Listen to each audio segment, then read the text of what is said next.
The lights over Vought Plaza were too bright for a real night. They washed the street in clean white, like a stage. Giant screens showed perfect smiles. Fans held up signs and phones. A Vought host in a sharp suit shouted into a mic about hope, courage, and heroes who keep you safe. Behind him, a big banner read, "Vought cares." Starlight stood on the platform with her hands clasped. She kept her smile on because the cameras wanted it, but her eyes kept moving. She watched the crowd. She watched the rooftops. She watched the exits. Because safety in this city was never real. It was just a story people paid for. A sudden crack of sound cut through the music. It was not a gunshot. It was not a scream. It was like the air itself split. Starlight's head snapped up. Above the street, right over the center of the event, the sky tore open. Not like clouds, not like lightning. It looked like a dark rip, edged with a thin red glow, like heat on metal. People cheered at first. They thought it was a stunt. Then the rip widened. Something fell out.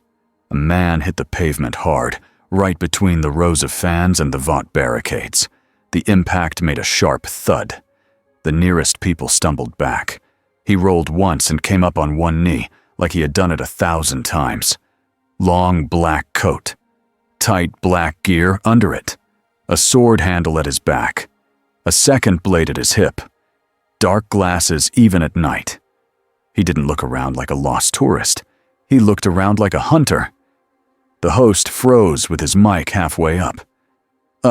Folks, we have a surprise." The stranger's head tilted. He listened, not to the music, not to the crowd, but to something under it. Something most people could not hear. His jaw tightened. A woman near the barricade pushed forward with a shaky laugh. "Oh my God, this is so cool. Are you like a new 7? The stranger did not answer. A man in a Vought security jacket stepped in, palm out. "Sir, you need to—" The stranger moved so fast the hand never touched him. One step. A hard turn. The guard's arm twisted behind his back. Not broken. Just pinned. The stranger's other hand pressed the guard's shoulder down, and the man dropped with a yelp. The crowd screamed now. Phones rose higher. Starlight felt her stomach drop. This was not rehearsal. The rhythm was wrong. The fear was real. The stranger's head turned again, like he smelled something. Then the fan from earlier, someone who had been smiling and filming, lunged at him. Her face changed in mid-step. The smile split into a snarl. Her eyes went dull and hungry. Her teeth looked too sharp. Starlight didn't even think. A flash of light sparked in her hands, but the stranger was faster. He caught the attacker by the wrist, spun her, and slammed her into the ground. The sound was heavy. He pulled a short blade, not a kitchen knife, not a toy, but something made for killing. He drove it down once, clean and direct. The attacker jerked, then went still. The stranger leaned close, eyes hard. He did not look shocked. He looked annoyed, like a problem he recognized had followed him. He yanked his blade free. The attacker's mouth hung open. A little blood ran down her chin. Fangs. A Vought camera drone buzzed closer. Starlight stepped off the platform. Her boots hit the stage stairs fast. She pushed through the security line, ignoring shouted orders. "Hey!" she called. Her voice came out sharp. "Stop! Put the weapon down!" The stranger's head snapped toward her. For a second, both of them held still. Starlight saw his face up close. He looked tired. Not sleepy tired, battle tired, like he carried a long war inside him. His eyes behind the glasses were hidden, but she could feel him studying her. He spoke in a low voice, calm and flat. "Back up." Starlight took one step closer anyway. "People are scared. You just killed someone." "She was already dead," he said. Starlight glanced at the body again. The skin looked pale. The veins looked dark, like bruises under the surface. The stranger's shoulders shifted. He was listening again. Then he looked past Starlight, past the cameras, past the fans, into the dark side street between buildings. His mouth tightened like a warning was forming. "It's hunting you," he said. Starlight's brow creased. "What is?" He did not answer. Vought security rushed in with rifles and tasers. A man in a suit shouted, "On the ground, now!" The stranger didn't panic. He simply moved. He reached up, pulled the sword from his back in one smooth motion, and sliced a taser wire mid-flight. Sparks snapped. He stepped through the space between two guards like water through a crack. Starlight flashed light to blind him, not to burn, just to stop. He turned his head away at the last instant and kept going. Then he leaped. Not a normal jump. A strong, clean jump that carried him up and onto the hood of a car, then to a low roof. Fans screamed and chased with their phones. Starlight looked up at him. "Hey, who are you?" The stranger paused on the roof edge. Coat fluttering. He looked down at her for half a second. Then he vanished into the night. Starlight stood in the bright Vought light, staring into a dark alley that suddenly felt too deep. On the big screen above the plaza, her own face was frozen in a forced smile from 10 minutes ago. Now her real face looked nothing like it. And somewhere in the city, something hungry was already moving. Butcher watched the whole thing from a stolen delivery van parked 2 blocks away. He had a coffee in one hand and a half-eaten donut in the other. The donut was stale. It annoyed him. That made his mood worse. "Tell me you got that," he muttered. Huey sat in the passenger seat, holding a cheap tablet with a live feed hacked from a nearby street cam. His eyes were wide. "I got it," Huey said. "I got all of it." Mother's Milk leaned forward from the back seat. "Rewind. The rip in the sky. Show that again." Huey did. The video glitched, but you could still see it. The tear. The red edge. The man falling out. Frenchie, riding in the back with a bag of parts and wires, whistled low. That is not normal soup entrance. Kimiko sat near the door, silent. Her eyes stayed on the stranger's movements, the way he took the guard down without killing, the way he killed the Fang woman without hesitation. Butcher chewed, swallowed, wiped his mouth with the back of his hand. "A new freak," he said. "Drop in from the sky. Sword. Coat. Very dramatic." MM's voice was tight. "And that woman he killed had fangs." Huey swallowed. "Vampire fangs." Butcher snorted. "Vampires aren't real." Kimiko pointed at the screen. Then she mimed biting her own wrist. Then she pointed again, meaning, real enough. Frenchie leaned in, excitement and worry mixed together. "If it is a vampire, then our friend with the sword is a hunter?" Butcher's eyes narrowed. "Or he's the problem." Huey shook his head. He didn't attack Starlight. He didn't attack the crowd. He only killed the vampire. Butcher looked at Huey like he was a child. "You know what Vought will do with this, right? They'll call him a terrorist. They'll sell a new fear. They'll slap a logo on it." MM nodded. "And if vampires are real, people are going to die in ways we haven't even seen." Butcher's mouth curled. "Good. Let Vought panic." Huey stared at him. "People will die, Butcher." Butcher leaned closer, voice low. "People already die every day because of those capes." This one might be a knife pointed the other way. He tapped the screen where the stranger had landed. "We find him." The stranger moved through the city like he did not belong to it. He stayed off the main streets. He stayed out of the bright zones. He walked where the light was weak and the walls were close. He stopped twice, just long enough to press his fingers to a wet mark on a brick. Blood. But old blood. He smelled it, not like a dog, but like someone trained to read tiny details. His face tightened. Wrong blood. He reached inside his coat and pulled out a small metal tube. He clicked it, and a thin blue light flickered. Not bright like a phone, sharp like a tool. UV. He aimed it at the brick. The blood pattern changed under the light. A smear, then a drag mark. Someone had been carried. He turned his head and listened. A scream in the far distance, then laughter, then a siren. He kept moving. He did not look surprised by the city's cruelty. He looked like he expected it. He found a narrow alley behind a nightclub. A big bouncer stood by a back door, talking to a woman with a red dress and pale skin. The woman smiled too wide. The stranger's hand went to his blade. The bouncer laughed at something she said. Then the woman touched his wrist, gentle as a date. The stranger's eyes hardened. He stepped forward. The woman's head snapped toward him as if she heard his heartbeat. Her smile vanished. Her nose wrinkled. She moved, fast, like a sudden strike. The stranger moved faster. He threw a small silver disc at her feet. It burst with bright white light. The woman screamed, not in fear, in pain. Smoke rose from her skin like she was near a fire. She jumped back into the dark, hissing, and vanished over the fence. The bouncer fell to his knees, confused, holding his neck. He hadn't even felt the bite yet. The stranger crouched beside him.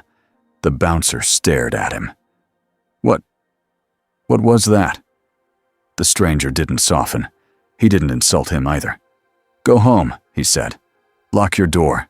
Don't invite anyone in. The bouncer blinked. Invite. What? The stranger was already standing. He looked at the back door again. He could smell it now. A nest. And something else under it. Something chemical. Something like the sick, sweet smell of a lab. He hated that smell. Because he knew what it meant. Someone in this world was making monsters on purpose. Huey nearly threw up when they finally cornered the stranger. It took 2 hours of chasing blurry camera angles, half-working street feeds, and one near crash when Butcher drove up a sidewalk. They found him at an abandoned auto shop near the river. The windows were boarded. The inside was dark. Butcher wanted to rush in. Grabbed his arm. No, we do this smart. Butcher rolled his eyes. Smart is for people who live long enough to regret it. Frenchie was already pulling things from his bag.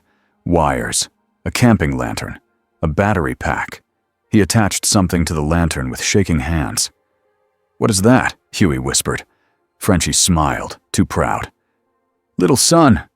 Not a big sun. Small sun. Like angry flashlight. Gave him a look. Does it work? Frenchie shrugged. We will find out. Kimiko touched the lantern and nodded once. She liked it. They entered through a side door. The air inside smelled like oil and rust, and under it, a sharp, clean scent, like disinfectant. Huey's skin prickled. They moved between broken cars and hanging chains. Then the stranger stepped out from behind a pillar, like he had been waiting the whole time. He had his sword out, but he was not pointing it at Huey. He was pointing it at Butcher. Butcher raised his gun and grinned. Hello, Dracula. The stranger didn't react to the insult. His voice stayed flat. You followed me. Butcher shrugged. You made a mess on telly, mate. Hard not to notice. Stepped forward, palms out. We're not Vought. The stranger's head tilted. Then you're who? Butcher stepped beside like a shark sharing water with another shark. We're the people who clean up after Vought. Huey blurted. We saw the fangs. We know what she was. The stranger's eyes flicked to Huey for a second, then back to Butcher. You don't know, he said. Butcher snorted. Oh, we know plenty. We know soups. We know Compound V. We know how they hurt people. The stranger's jaw tightened at the word V. He took one step forward. Kimiko moved instantly, ready to attack. The stranger shifted his sword, not toward her, but to keep distance. He wasn't scared. He was controlling space. Raised his voice. "No one wants to fight. Tell us what you are." The stranger paused. Then slowly, he reached up and took off his sunglasses. His eyes were not normal, not glowing, not demon eyes, but sharper than human. Focused, like a blade. He looked tired again. "Not what?" he said. "Who?" Butcher's grin widened. "All right then, who are you?" The stranger stared at him. Then he spoke the name like it was a fact, not a brand. Blade. Huey felt the name hit the room like a weight. Butcher blinked once. "That's it? Just Blade?" Blade slid the sunglasses back on. "That's enough." Frenchie, still holding his lantern, whispered. "So cool." Ignored Frenchie. "Blade, we saw you kill that vampire in the plaza. Why were you there?" Blade's voice stayed calm. "I wasn't. I arrived." Huey swallowed. "From the rip." Blade nodded once. Butcher's grin faded into something sharper. "So you're telling me you fell out of the bloody sky, and you hunt vampires?" Blade didn't deny it. Asked, "Are there more?" Blade's shoulders tensed. "Yes." Huey's voice came out small. "Here? In our world?" Blade looked past Huey, like he could see the city through the walls. "Your world is loud. Your world is full of masks, monsters like masks." Butcher leaned closer. "And you can kill them." Blade met his stare. "I do." Butcher smiled again, slow and mean. "Then we can use you." Blade's sword lifted a fraction, not a threat, a boundary. "You don't use me," Blade said. Kimiko watched Blade. Then she watched Butcher. She made a small cutting motion across her own palm, then pointed at Butcher. A warning without words. "Don't push." Breathed out. "We don't want to control you. We want to stop whatever's happening." Blade turned his head slightly. "Then stop following me." Huey stepped forward before Butcher could talk again. "Wait. Please. If vampires are here, people are going to die. We can help. We have resources." Butcher laughed. "We have a van." Frenchie lifted the lantern. "A small son." Blade looked at the lantern. For the first time, a tiny change showed on his face. Not humor, approval. Very small. "UV," he said. Frenchie beamed. "Yes. Ultraviolet. Like angry sun." Blade's gaze shifted back to Huey. "Why do you care?" Huey hesitated. Then he answered honestly, "Because people get hurt when monsters get to hide. And in this world, they always hide." Blade held still. For a moment, Huey thought Blade might walk away. Instead, Blade spoke a short sentence that sounded like a rule he lived by. "Then don't let them." Vought Tower was quiet in the way expensive buildings were quiet. No shouting, no panic in the halls, just clean floors and sealed doors. But inside one conference room, the air was tense. A screen showed freeze frames from the plaza, the rip in the sky, the sword, the dead vampire with fangs, a marketing man with perfect teeth pointed at Blade's silhouette. "We could spin this. A new anti-terror asset. Dark and edgy. Young people love." Edgar raised one hand. The man stopped like someone cut his power. Edgar looked at the screen without blinking. "This is not a brand problem," he said. "This is a control problem." A scientist spoke next. "His blood sample from the scene is abnormal. It is not compound V." Edgar's eyes stayed calm. "Explain." The scientist swallowed. "It has markers we've never seen. Enhanced healing, enhanced reflexes, but not V." Edgar leaned back slightly. "So he is not ours." "No," the scientist said. Edgar's voice stayed even. "Then find him." A woman at the table asked, Dead or alive? Edgar looked at the vampire body photo, then at Blade on the roof, then at Starlight's face, shocked. Alive, he said. If possible. He paused. If not, he added, bring me what's left. Annie January sat in her dressing room and watched the plaza footage again. She had already done her public statement. Smiled. Said she was working with Vought to keep everyone safe. Then she closed the door and turned the volume down. The stranger's eyes were what she couldn't forget. Not the sword, not the violence, the eyes. He looked like someone who had fought the same war for a long time and never got to stop. And the words he said, "It's hunting you," made her skin crawl. Annie opened a private message thread and typed, fast. To an old contact, someone who didn't work for Vought, a number with no name. Saw something bad, not soup stuff, something else. Call me. She stared at the screen after she sent it. Then she looked in the mirror. Her smile was gone. Blade didn't like safe houses. He didn't like being indoors with strangers. But he had accepted one thing fast in this world. The vampire problem here was not random. It had structure. That lab smell he kept catching was proof. He sat at a scratched metal table in a warehouse room the boys called home. It had peeling paint and cheap chairs and one old fan that clicked when it turned. Frenchie was already building more small suns on the floor.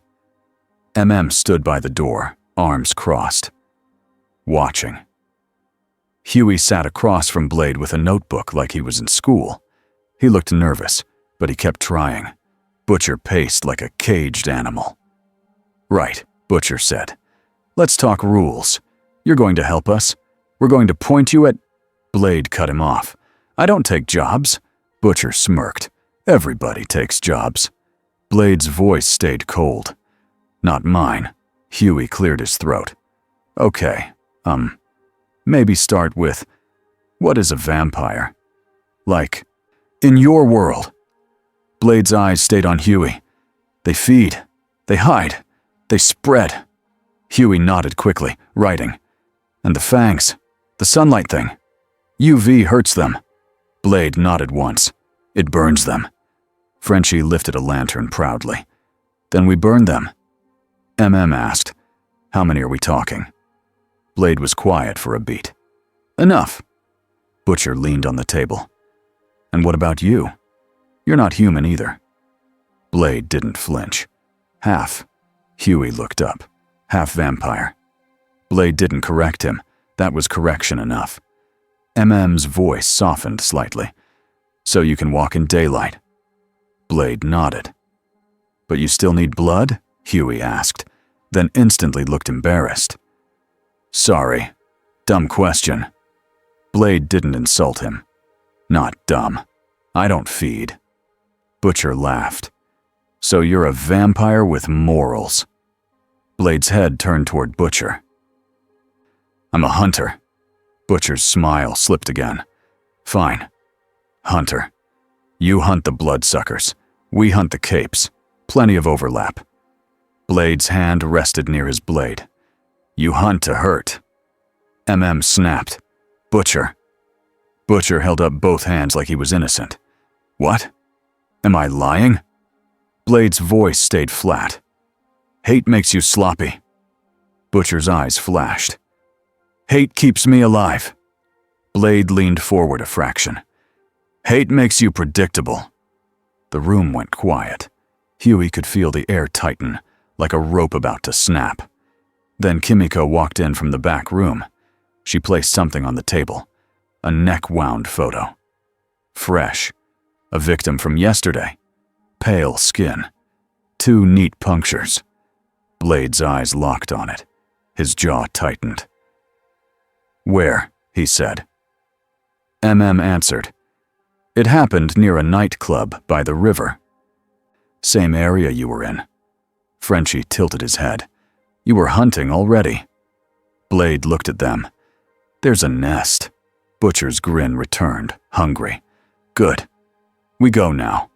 We take your sword, we take our guns, and we—" Blade stood, fast and controlled. "No," Blade said. Butcher blinked. "Excuse me?" Blade pointed at the photo. "That's a feeder, not a full nest hit." MM frowned. "What's the difference?" Blade's voice stayed steady. "If you hit a nest wrong, you make it spread. You don't want them running in daylight. You don't want them in hospitals. You don't want them in Vought." Butcher's smile faded. "Too late for that last one, I bet." Blade looked at him like Butcher had finally said something useful. "Yes," Blade said. "That's why I need information." Huey swallowed. "We can get information." Butcher nodded slowly.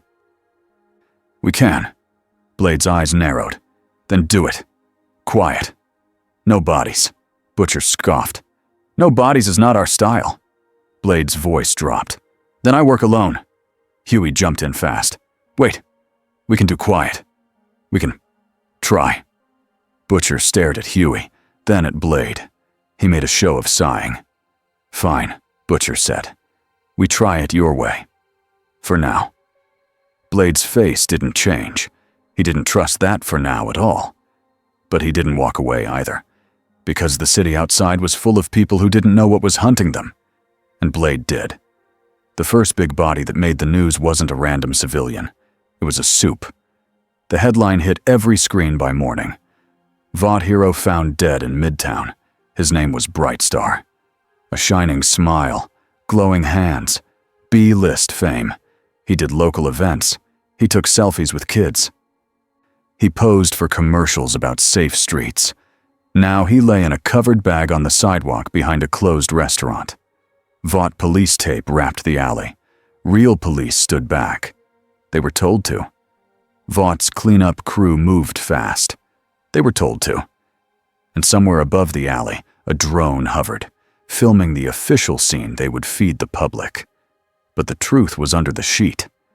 Blade crouched behind a dumpster at the far end of the alley, hidden in shadow. He watched the pattern of movement. He watched who touched what. He watched who looked nervous. Beside him, Huey tried not to breathe too loudly. "You sure this is okay?" Huey whispered. Blade didn't look at him. "Stay behind me." Huey nodded like a kid being told not to run into traffic. MM stayed farther back with Frenchie and Kimiko. Butcher wasn't there. That was Blade's rule. Too loud, too eager, too likely to turn a careful hunt into a war. Huey hated admitting it, but Blade was right. Blade's eyes tracked a Vought tech who carried a small cooler. "That," Blade murmured. Huey followed his gaze. "The cooler?" "Blood," Blade said. Huey's stomach turned. "They're taking his blood?" Blade nodded. "They don't want to know who killed him. They want to know what killed him can do." Huey whispered. "Vought is going to try to copy it." Blade didn't answer.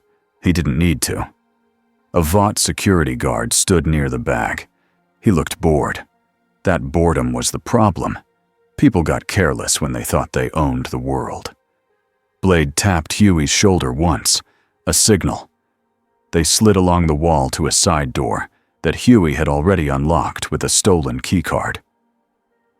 Huey's hands had been shaking when he did it. Now they were shaking again. Inside, the restaurant smelled like bleach. They moved through the kitchen, past empty fridges, past hanging pans. Blade stopped at a back window and looked out. The body bag was only 20 feet away. He lifted the small UV tube and clicked it on. He aimed it at the ground near the bag. Thin streaks lit up, not just blood. Footprints. Fast, light steps. In and out. Like someone who didn't need to struggle. Like someone who could lift a soup the way a grown man lifts a child. Blade's jaw clenched. Huey whispered, "So vampires can kill soups now." Blade's voice was quiet.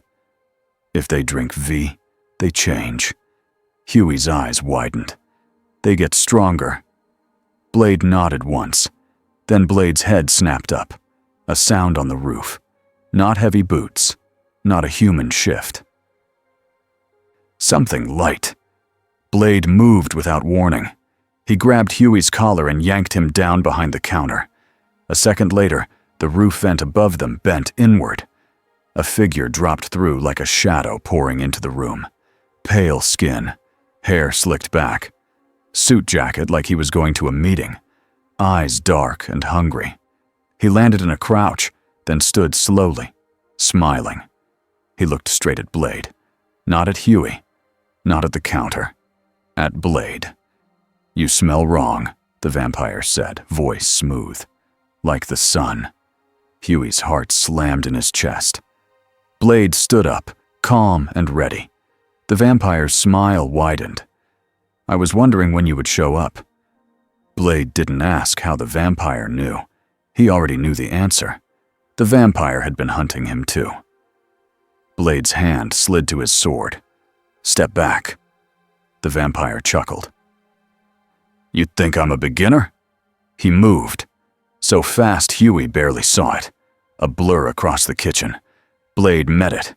Steel flashed. The vampire's hand snapped out, trying to grab Blade's throat.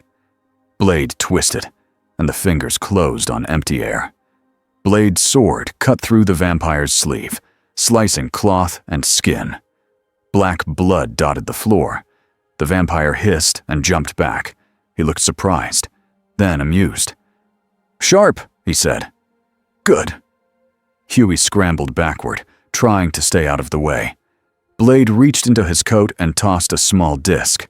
The vampire's eyes widened a fraction. The disc hit the floor and exploded with bright white UV light. The vampire screamed and stumbled, smoke rising from his skin.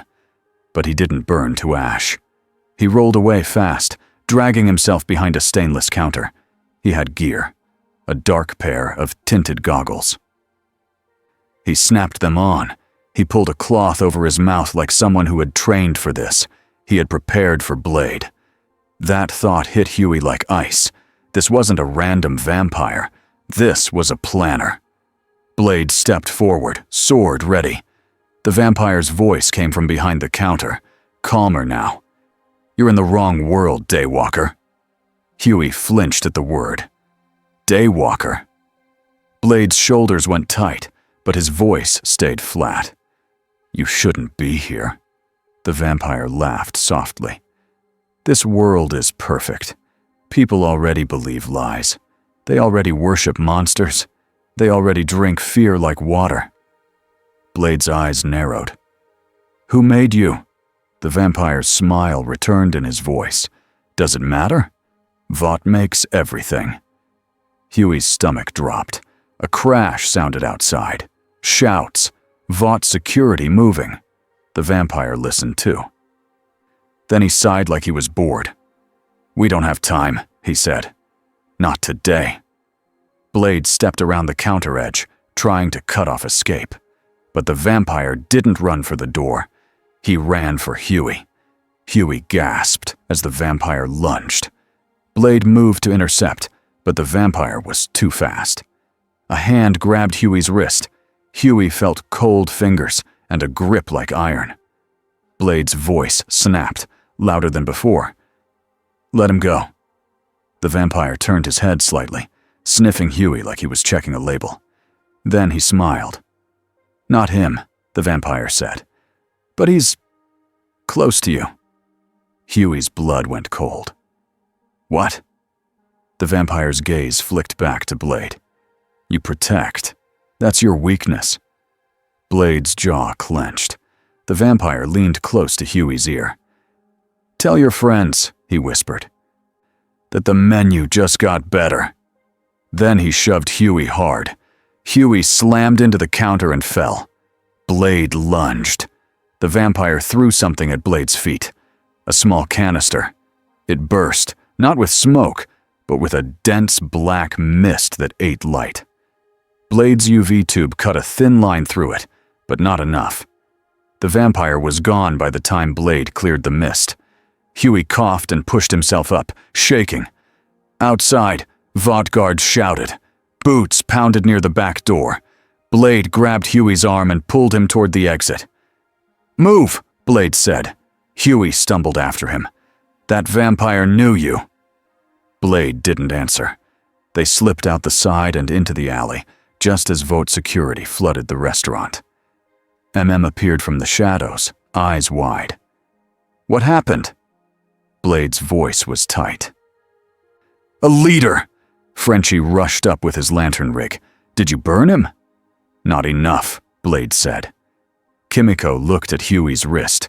2 red marks from the vampire's grip, not bites. Huey shook his head fast. "He didn't bite. He just talked." MM's face hardened. "He threatened us." Blade stared down the alley where the vampire had vanished. "He's learning," Blade said. Butcher's voice came from behind them. "Well," he said, stepping out of the darkness with a grin that didn't match his eyes. "That's fun." turned on him. "You weren't supposed to be here?" Butcher shrugged. "I heard soup drained like a juice box and got curious." Blade's head turned. His voice was flat and sharp. "You'll get someone killed." Butcher stepped closer, eyes flicking to Huey's shaken face. "Already tried, didn't he?" Huey swallowed. "He called you Daywalker." Butcher's eyebrows rose. "Daywalker? That's catchy." Frenchie muttered. "Vought will steal it." Butcher laughed once. "They'll steal anything." Blade didn't laugh. He looked at the sky above the alley, bright and clean. Morning light. Then he looked at all of them. "You want to stop this?" Blade asked. Nodded. "Yes." Huey nodded fast. "Yes." Frenchie lifted the lantern. "Yes." Kimiko nodded once, hard. Butcher smiled like he had been waiting for this question his whole life. "Absolutely." Blade's voice stayed cold. "Then we do it my way." Butcher's smile twitched. "And what is your way?" Blade's eyes didn't move. "We find where he feeds," he paused, "and we bring the sun to him." Butcher licked his teeth, thinking. "Right," he said. "So we need bait." Blade's gaze sharpened. "No." Butcher spread his hands. "What?" "We lure him. We trap him. That's hunting." Blade stepped in, close enough that Huey felt the air change. "Not with people," Blade said. Butcher's eyes flashed. "This is our world, mate. People are always the bait." Blade's voice dropped even lower. "Then your world will stay a slaughterhouse." For a second, no one spoke. Then stepped between them. "We do bait," said, firm, "but not human bait. We do it with what he wants." Frenchie's eyes lit up. "Soup blood?" Looked sick saying it, but he nodded. "Vought takes samples. Vought stores them. We steal it." Butcher's grin returned. "Now we're talking." Huey swallowed. "We're going to steal soup blood to trap a vampire who can kill soups." Blade looked at Huey, and his voice softened by half a degree. "Yes," Blade said. "Because he won't stop." Huey's throat tightened. "And if Homelander finds out?" Butcher's grin didn't fade. "Then we run." Blade's jaw clenched. "Or we die." The truth sat heavy in the alley. Above them, the city kept moving like nothing had changed. But Blade could feel it. The shift. A new predator had tasted the top of the food chain, and it wanted more. The next morning, the whole city pretended it understood what happened. On every screen, Vought showed the same short clip from Vought Plaza. The rip in the sky was cropped tight, so it looked like a special effect. The dead woman with fangs was blurred until she looked like a normal attacker. The man in the long coat was turned into a shadow with a sword. A bright headline ran under it. "Unknown. Rogue Soup. Attacks Vought Event." A smiling news anchor said the words, "Public Safety," 3 times in 1 minute. In the Vought Tower lobby, a new poster was already being printed. It showed a black silhouette with a blade, like a comic book villain. Under it were 3 possible names: Nightwalker, the Red Reaper, Vampister. A little QR code asked people to vote. Blade would have hated it if he saw it. Annie January saw it. She stood in a hallway with her handler and 2 camera people, waiting for her next casual statement. Her handler pointed at the poster like it was normal. "See?" the handler said, smiling too hard. "We control the story. People need a label. It keeps them calm." Annie stared at the silhouette. "That's not calm," she said. Her handler blinked. "What?" "That's fear," Annie said. "You're selling fear." Her handler's smile tightened. "We sell safety." Annie looked away before she said something she couldn't take back. She had seen the dead woman's mouth. She had seen the fangs. And she had seen the stranger's face when he said, "It's hunting you." That wasn't a line for cameras. That was a warning. A text buzzed in her pocket. A number with no name. "Call later. Busy. Be careful." Annie stared at it. She didn't know who she was more afraid of right now. The thing in the dark, or the people in the bright tower. In a quiet conference room high above the city, Stan Edgar watched the footage again with no expression. A scientist clicked to a new slide. Blood results. "Not compound 5, the scientist said. "His physiology is enhanced, but the markers do not match our product." Edgar's eyes stayed on the screen. "So he is not ours," he said. "No," the scientist answered. "And the bite victim from the plaza had unusual markers too. Not V, something else. Viral, possibly. Parasitic." A marketing executive leaned in, nervous but eager. "We can pivot. We can make him." Edgar raised one hand again. The executive stopped, like the room itself told him to. Edgar's voice was calm. "Do not brand what you do not control," he said. He tapped the image of the rip in the sky. "This is not a PR issue," Edgar continued. "This is a breach." A security chief cleared his throat. "We can deploy Black Noir to retrieve the subject." Edgar didn't look at him yet. "Retrieve," he repeated. "Yes, sir. Alive if—" Edgar finally turned his head. His gaze was steady and cold. "Alive," he said. "If possible." A pause. "If not," Edgar added, "I want samples." The security chief nodded once, like he had been waiting to hear that. Edgar leaned back. "And find out how vampires became part of our supply chain," he said. The scientist hesitated. "Sir, we don't have evidence Vought created them." Edgar looked at the scientist. "In my experience," he said, "if something profitable exists, someone at Vought has tried to bottle it." No one argued with that. Edgar's phone buzzed once. A name appeared. Victoria Newman. He picked up. "Stan," Newman's voice said, warm and political. "Tell me we're not about to have a vampire panic on election year." Edgar's tone didn't change. "We're about to have whatever we allow," he said. Newman hummed softly. "I like that answer." Edgar watched the silhouette of Blade on the screen. "There is an anomaly," he said. "And there is a predator feeding on our assets." Newman's voice stayed smooth. "Then you need a message," she said. "And you need a scapegoat." Edgar's eyes narrowed by a fraction. "And you?" Newman smiled through the phone. You could hear it. "I need stability," she said, "and a world that thinks I'm the one saving it." Edgar didn't tell her no. He didn't tell her yes either. He simply ended the call and stared at the city like it was a board game, because in his mind, it was. Blade sat in the boys' safe house with a cheap desk lamp pointed at the wall. The wall was now covered. Photos, street maps, victim names, times, locations, grainy screenshots from CCTV, a few notes written in thick marker. Huey stared at it like it was a school project from hell. "You did this overnight?" Huey asked. Blade didn't look away from the wall. "I didn't sleep. Butcher, sitting on a crate, snorted. You and me both, mate. Shot him a look. You slept on the van ride back. Butcher shrugged. That's not sleep.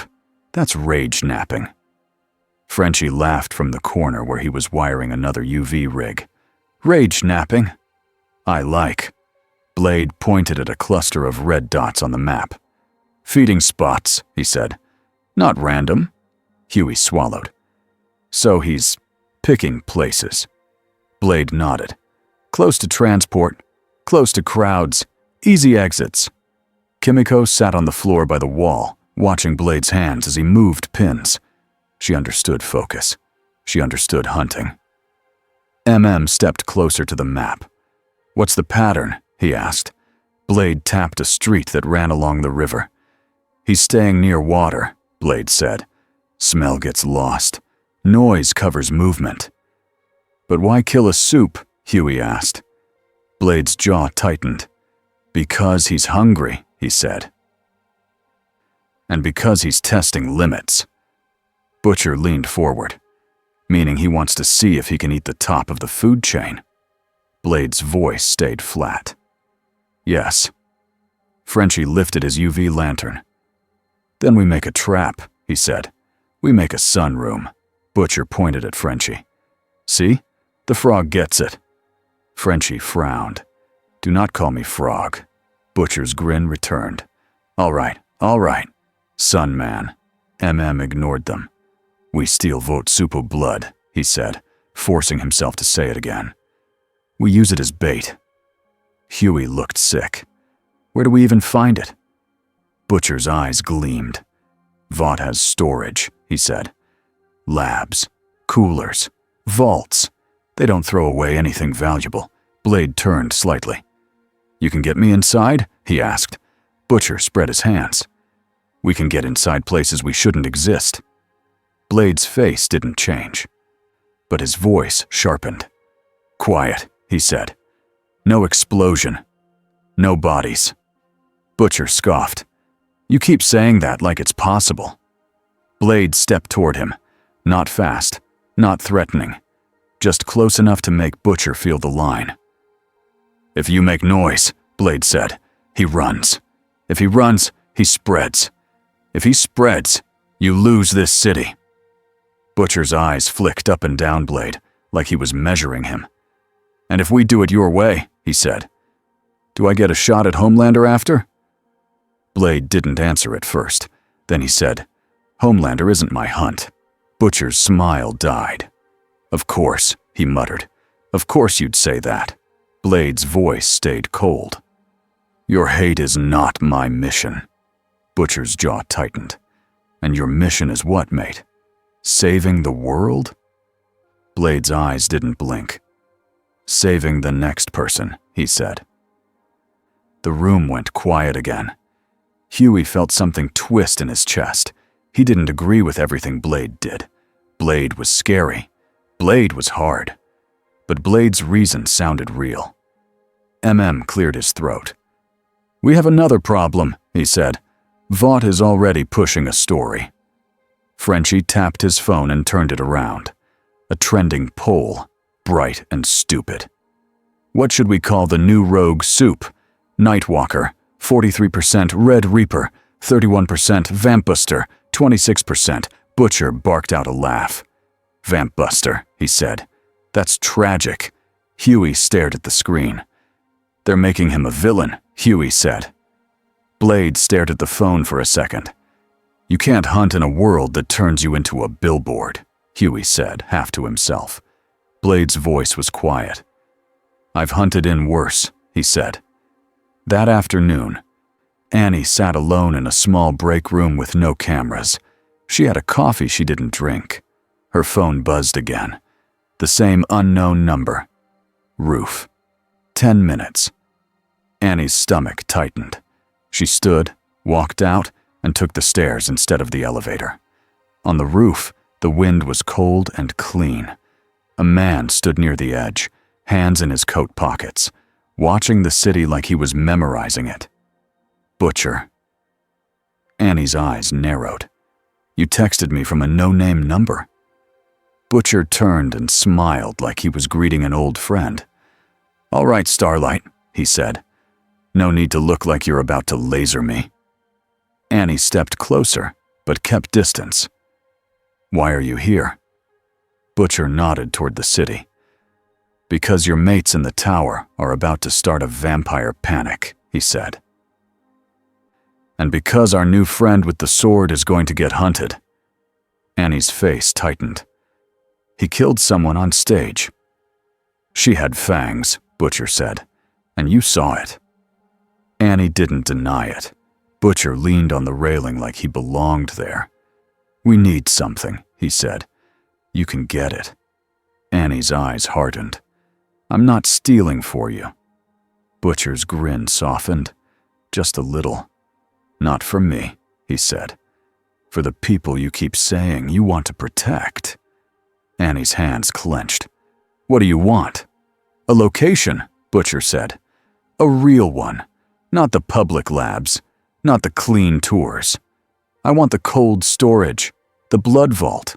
The place they keep the stuff they don't talk about." Annie stared at him. "Why?" Butcher tilted his head. "Because the thing with fangs killed a soup," he said. "And if it can drink V, it's only going to get worse." Annie's throat went tight. She thought of the plaza, the eyes, the warning. She thought of Vought lying, as always. "Fine," she said, voice low. "I can't give you access, but I can give you a name." Butcher's eyes sharpened.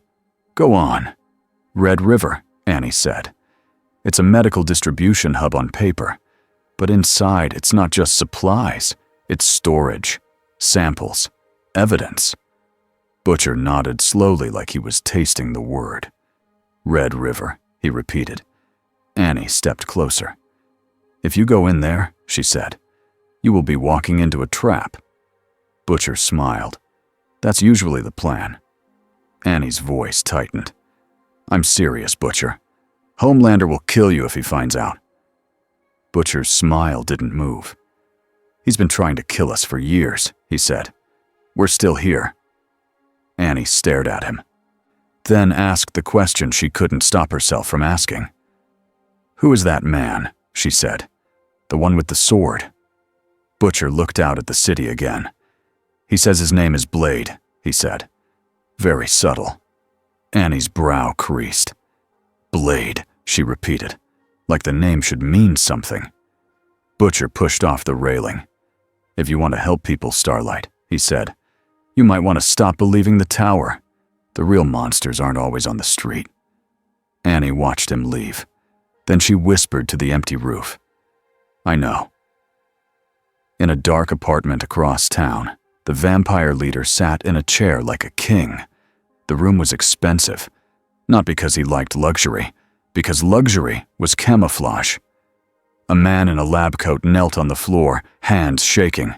A Vought badge hung from his neck. "I already told you everything," the scientist sobbed. The vampire leader leaned forward, calm. His voice was soft, almost kind. "You told me what you think you know," he said. He lifted the scientist's wrist and sniffed it like he was reading a label. "Compound V," he murmured. "It's in your world's blood like a second religion." The scientist whimpered. "Please." The vampire smiled a little. "Relax," he said. "I'm not a beast." He turned his head slightly, listening. Then he said, almost thoughtfully, "Red River." The scientist froze. "How do you—" "I smell the trucks," the vampire said. "I smell the cold containers. I smell the panic when you move them." He let the scientist's wrist go. "You're going to call your supervisor," he said. "You're going to tell them there is a security risk." The scientist shook his head hard. "They'll kill me." The vampire's eyes darkened. "If you don't," he said, "I will." The scientist broke. He reached for his phone with shaking fingers. The vampire leaned back. He didn't need to rush. He had time, and he had tasted something new last night. Soup blood. It was strong, hot, full of chemicals that made the body fight itself and grow at the same time. It wasn't just food, it was fuel. The vampire leader closed his eyes and pictured Blade's face behind the sunglasses. "You protect," he murmured. "That's why you will lose." He smiled again. "Because I don't." Back at the safe house, Blade cleaned his sword with steady hands. Huey watched him from across the table. The quiet made Huey nervous. He hated silence because it let his thoughts get loud. He finally spoke. "Do you ever feel bad?" Huey asked. Blade didn't look up. "About what?" "About killing," Huey said. Then rushed. "I mean, when it's a vampire, I get it. They're hurting people. But it's still a person, right? Sometimes?" Blade's cloth moved along the blade in slow lines.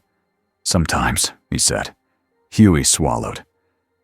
"So how do you live with it?" Blade paused. When he spoke, his voice was low.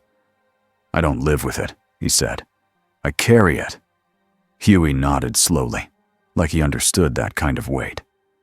Then Huey asked the next thing. "Do you think this world is worse than yours?" he said. Blade looked up now. He didn't answer right away. "This world lies more," Blade said finally.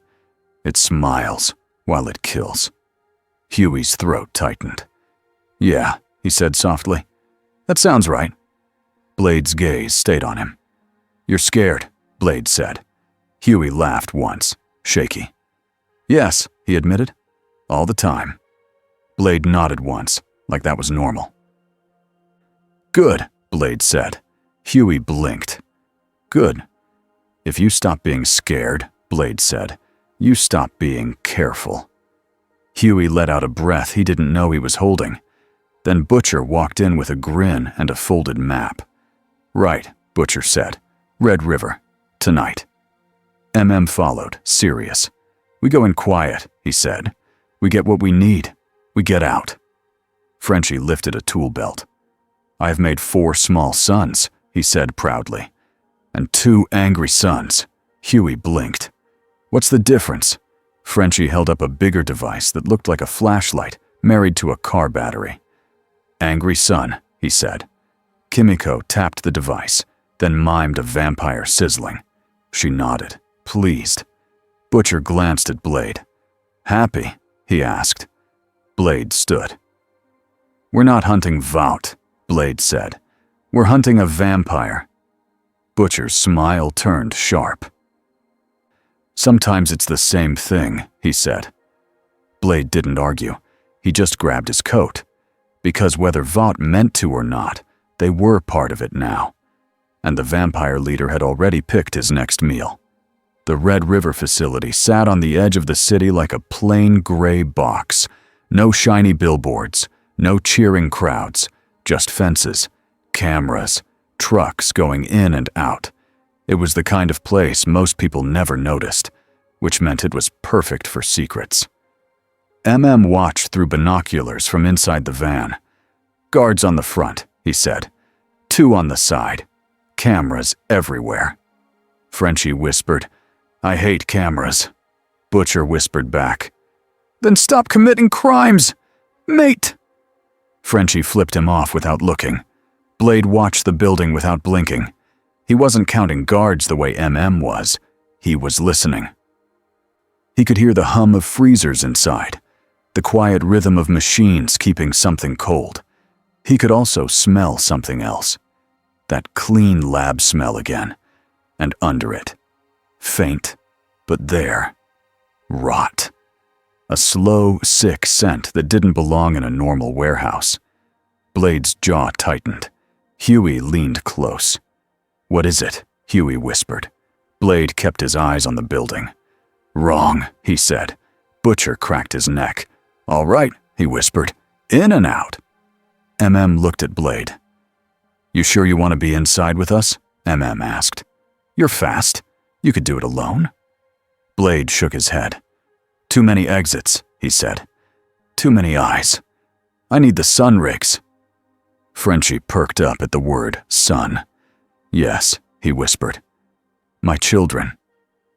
They moved at night, when the trucks were fewer. Huey's job was the door. He got them through a side entrance with a stolen code Annie had provided through Butcher's burner phone. The door clicked open. Inside, the air was colder than outside. The hallway lights were white and harsh, like a hospital. Huey's breath fogged. They moved fast and quiet, following a map had drawn from blueprints. "Cold storage is down too," whispered.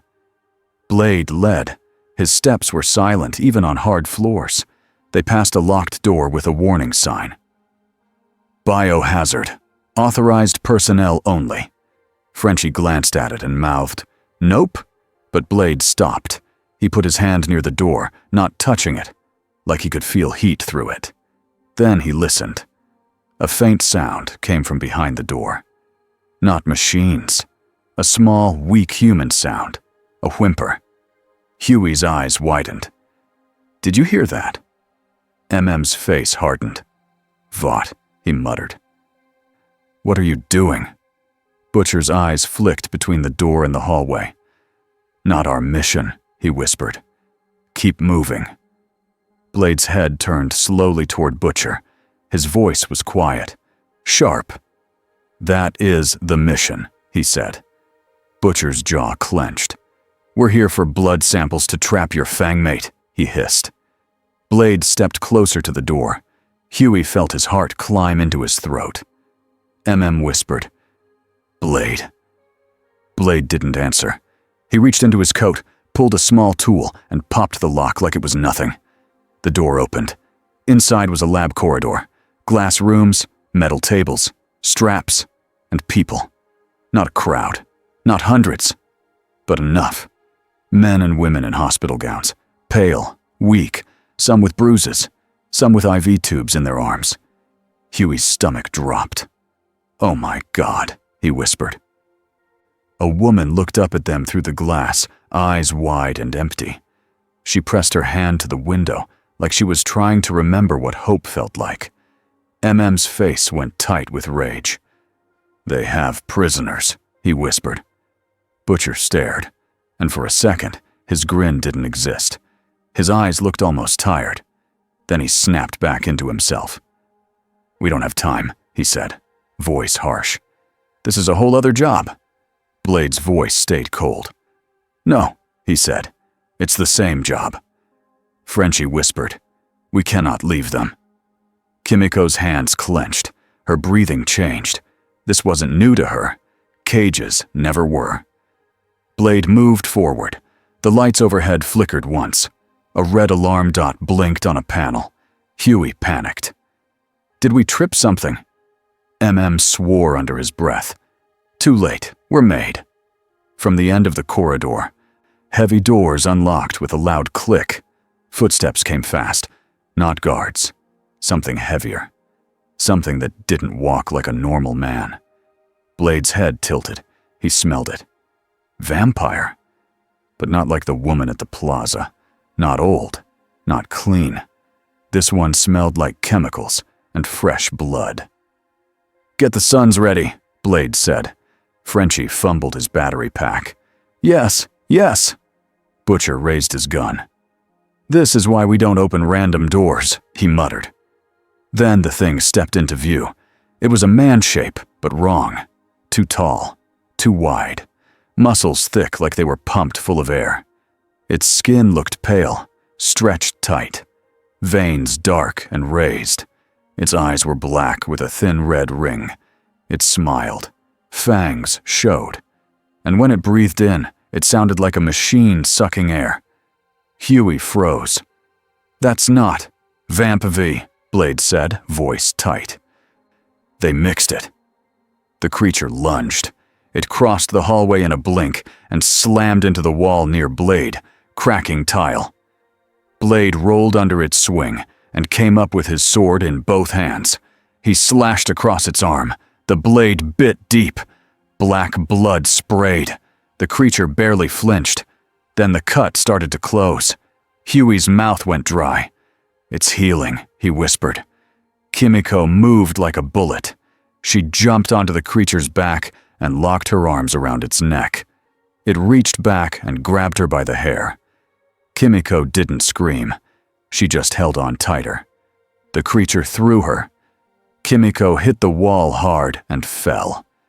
Then she pushed herself up again, like pain was a suggestion, not a rule. Frenchie finally got his device on. The angry sun blasted bright UV light down the hallway. The creature screamed. Its skin bubbled in spots. Smoke rose. It stumbled back, shielding its face. Blade rushed in. He didn't waste time. He drove his sword toward its chest. The creature caught the blade with both hands. Metal screamed against bone. Its strength was huge. Blade's boots slid on the floor. Huey watched, shocked, because Blade was strong, but this thing was stronger. Blade's face didn't change. He shifted his grip, twisted, and used the sword like a lever. The creature's hands tore open from the edge. It roared in pain. Blade ripped the sword free and kicked the creature's knee sideways. The joint popped. The creature fell. Ran in and fired a burst at its face, not to kill, to distract. Butcher fired too, aiming for eyes and throat like he always did. The creature took the bullets like they were rain. Then it sprang up and threw a metal cart down the hall. It crashed into the wall beside Huey. Huey flinched and fell back. Blade snapped, "Huey, stay down!" Huey nodded hard, crawling behind a corner. Frenchie kept the UV beam on the creature, but the battery started to whine. "It is too strong," Frenchie shouted. "It is drinking my sun." Blade's voice stayed sharp. "Then we changed the room," he said. He grabbed a metal tray and hurled it at a sprinkler pipe above. The pipe cracked. Water sprayed down like rain. The creature looked up, confused. Blade tossed a second disc into the spray. The disc burst with UV light, and the water caught it, scattering bright, burning reflections everywhere. The hallway became a moving field of light. The creature screamed again, turning, trying to find shadow. There wasn't enough. Kimiko rushed in from the side and slammed a metal pole into the creature's jaw. Its head snapped back. Grabbed Huey's arm and hauled him up. "We have to move," shouted. "More are coming." Blade glanced down the corridor. He could hear more doors unlocking. He could smell more wrong bodies. This was not one experiment. This was a factory starting up. Blade's jaw went tight. He wanted the leader. But the leader wasn't here. This was bait. They moved deeper into the facility, not because they wanted to, but because the exit behind them was filling with alarms and boots. Led them toward cold storage. "2 turns," shouted over the siren. "Then the vault!" They reached a thick metal door with a keypad. Huey's hands shook as he punched in codes. "Come on," he whispered. "Come on!" The door unlocked with a heavy clunk. Inside was a long room of freezer walls and steel shelves, boxes labeled with numbers, coolers sealed with red tape. Huey's eyes darted over them. "Which one is soup blood?" he asked. Blade's nose wrinkled. "All of it," he said. "If it smells like Vought." Frenchie yanked open a cooler and pulled out a bag of dark red liquid. He stared at it like it was poison. "It is warm," he whispered. "It wants to be alive." Butcher snatched another bag. "Grab as much as you can," he said. "We're not here for 1 pint." Voice snapped. "Don't get greedy." Butcher ignored him. Blade grabbed 1 cooler, then turned his head sharply. A sound at the far end of the room. Not alarms. A soft clap. Slow. Calm. Like someone applauding a show. A figure stepped into the doorway. Not the brute creature. Not a guard. A man in a dark suit. Hair slicked back. Face too calm for the chaos. The vampire leader. He smiled at Blade like they were old friends meeting for coffee. "Daywalker," he said. Butcher's gun snapped up. "Oh, look who decided to join us," he snarled. The vampire leader glanced at Butcher like he was a barking dog. "You're loud," he said. That's why you're easy." Huey felt his stomach drop. "It's him," he whispered. Blade stepped forward, sword in hand. "You set this up," Blade said. The vampire leader nodded, pleased. "Of course," he said. "I needed to see how your little team moves." He looked around the freezer room, and I wanted to see if Vought would protect its secrets or sacrifice them. MM's voice was tight. "Who are you?" The vampire smiled wider. "A customer," he said, "and soon, a supplier." Blade's eyes narrowed. "You drank soup blood," Blade said. The vampire leader lifted his wrist and turned it slightly, showing faint bruised veins that pulsed once, like something inside him was learning. "Yes," he said. "It's exciting." Butcher spat. "You're not leaving here," the vampire leader chuckled. "You can try." He moved, not in a blur like the brute, in something worse, in control. He slid between Butcher's aim and Huey's position, like he knew where Huey would flinch. His hand snapped out and grabbed Huey's throat. Huey gasped, feet lifting off the ground. Blade lunged. The vampire leader turned his head toward Blade, still holding Huey up like a warning sign. "You protect," he said softly. "So I will use that." Blade stopped short. Blade poised, because if he swung wrong, Huey would die. Butcher cursed. "Let him go." The vampire leader smiled. "Make me." MM raised his gun, but his hands shook. He couldn't take a headshot with Huey in the way. Frenchie lifted his UV device, but he hesitated. If he blasted, it might hit Huey, too. Kimiko stepped forward, eyes wild. The vampire leader glanced at her. "You," he said, almost amused. "You understand cages?" Kimiko snarled and moved. She jumped. The vampire leader flicked his wrist and threw Huey aside like a bag. Huey hit the floor and rolled, coughing, clutching his neck. Blade moved instantly. He didn't swing wide. He struck with precision. A fast slash at the vampire's wrist. Black blood sprayed. The vampire leader hissed and leaped back. Then Frenchie finally hit him with the sun. Bright UV light filled the doorway. The vampire leader screamed and threw his arm up. Smoke rose from his skin, but he didn't burn away. He grinned through the pain. "Oh," he said, voice tight. "You brought toys." Blade stepped into the light with his sword raised. "You won't take him," Blade said. The vampire leader's eyes locked on Blade.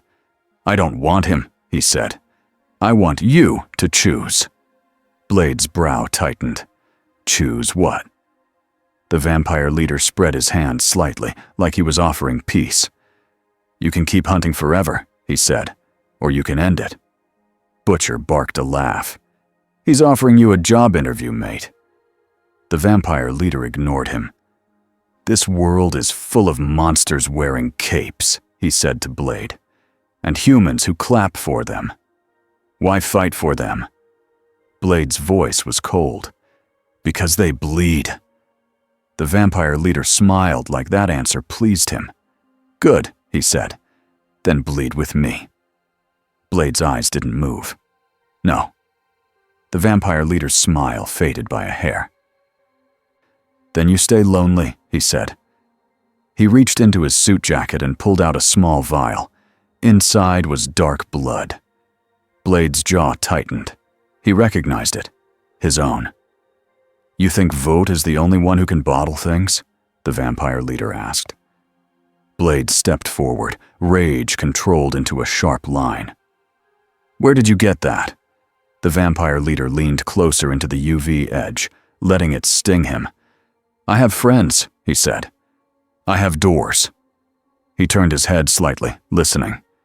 Then he sighed. "Time," he said. He tossed the vial toward Blade. Blade caught it without thinking. The vampire leader smiled. "That's your future," he said. "A world where everyone wants what's inside you." Then he snapped his fingers. The freezer room lights died. Total dark. A heavy black mist poured in, swallowing even the red alarm glow. Frenchie cursed. He has the darkness again! Blade clicked his small UV tube and sliced the darkness with a thin blue line. But the vampire leader was already moving through the shadows like he belonged there. Blade heard a whisper near his ear. Red River is just the start, the vampire leader said.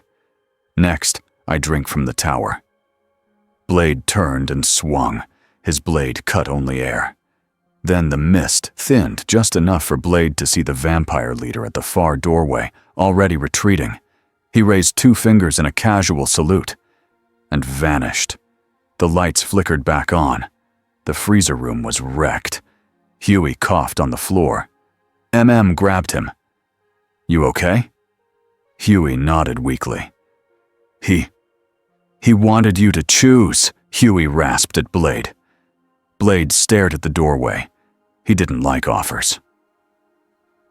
Because offers meant someone believed they owned your future. Butcher stepped up beside Blade, breathing hard, eyes burning. We should have killed him, he growled. Blade's voice was flat. He wanted us to try, he said. MM blinked. What do you mean? Blade turned his head slightly. He's not just feeding, Blade said. He's shaping. Frenchie swallowed. Like chess? Blade nodded once. Yes, he said. And we're already pieces. They got out of Red River barely. Not clean. Not quiet. But alive. Kimiko carried a half-conscious woman in a gown who had run out of a lab cell when the alarms hit. MM carried another man who couldn't walk right. Huey stumbled between them, still rubbing his neck. Frenchie clutched 2 coolers of stolen blood like they were bombs.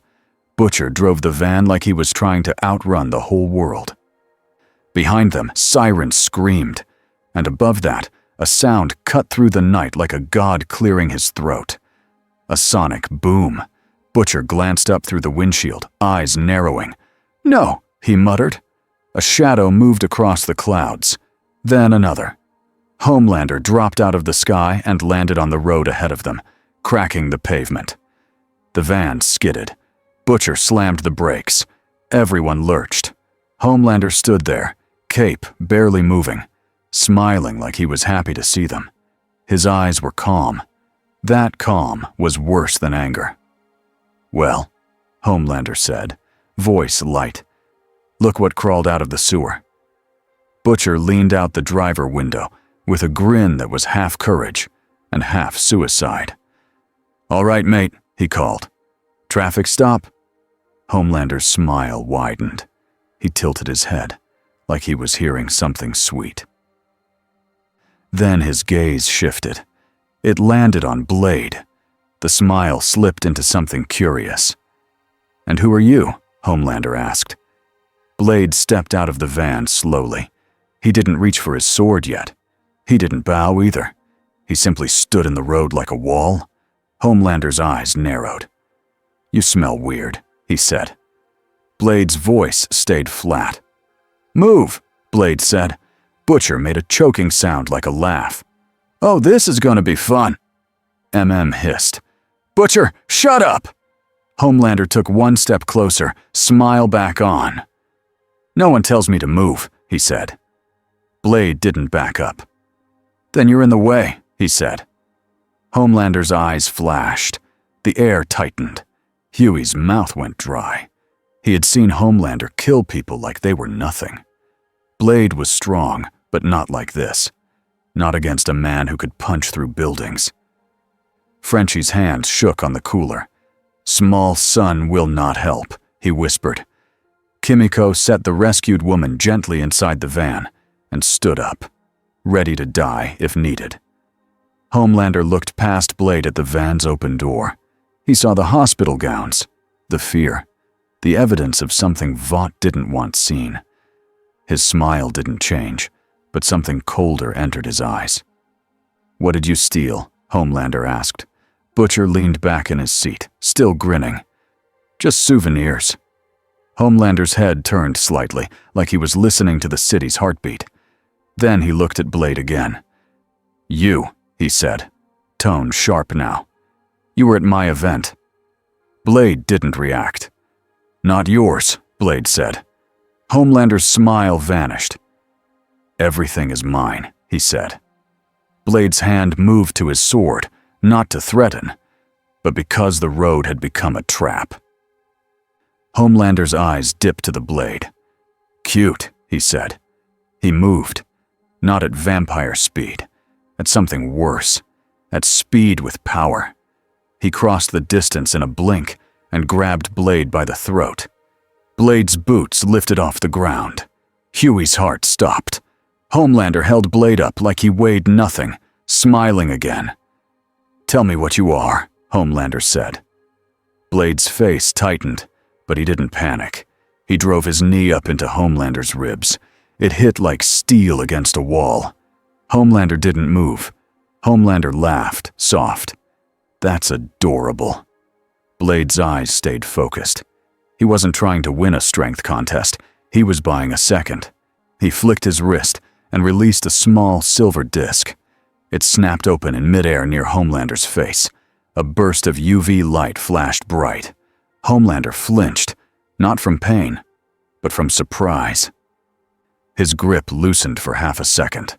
Blade twisted, dropped, landed hard, rolled away. He came up with his sword ready, breathing controlled. Homelander touched his cheek, blinking like the light offended him. Are you trying to blind me? Homelander asked, voice suddenly dangerous. Blade didn't answer. Shouted from the van.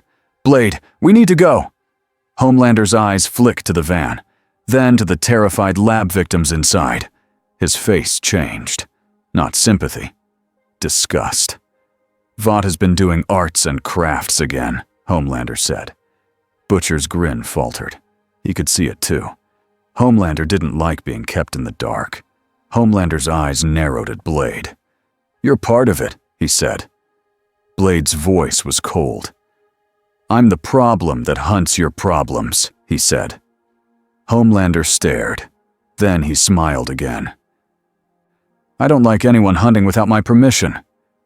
Butcher leaned out the window again, quick, before Homelander decided to rip the van open. Oi! Butcher shouted. You want to be a hero? Let us take these people somewhere safe. Homelander looked at Butcher like he was a fly. Then his gaze went to the victims again. For 1 second, something like calculation passed over his face. If he killed them, it erased evidence.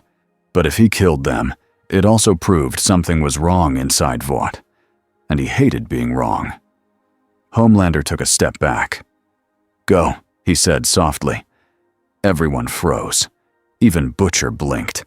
Homelander smiled wider, but it didn't reach his eyes. Go, he repeated, because I want to see where you run. Blade didn't like it, but he turned, stepped back toward the van, and kept his eyes on Homelander the whole time. They got in. Butcher slammed the gas. The van shot forward. Homelander didn't chase. He just hovered above the road, watching them disappear, smiling like a man who had just found a new game. Back at the safe house, hours later, the rescued victims sat wrapped in blankets. Huey handed them water with shaking hands. One woman whispered, "They said we were sick." MM's face tightened. "You weren't sick," he said. "They were." Frenchie paced, muttering in French. "Monsters in lab coats," he said. "Monsters with paperwork." Butcher sat on a crate, staring at the wall, jaw clenched. "Homelander let us go," he said, like he didn't trust the words. Blade stood near the hunt board. He held the vial the vampire leader had thrown at him. His blood. Huey stepped closer, voice low. "He's messing with you," Huey said. Blade's jaw tightened. "I know," he said. MM joined them. "So what now?" MM asked. Blade stared at the map. "Now he hits the tower," Blade said. Frenchie looked up, alarmed. "Vought Tower." Blade nodded once. "He said it, and he meant it!" Butcher's grin slowly came back, but it looked strained now. "Well," he said, "if a vampire wants to eat Vought alive." He leaned forward, eyes bright. "Maybe we let him take a bite." Blade's head snapped toward Butcher. "No," Blade said. Butcher held up his hands. "Just saying." Blade stepped closer. "If he hits the tower, people die," Blade said.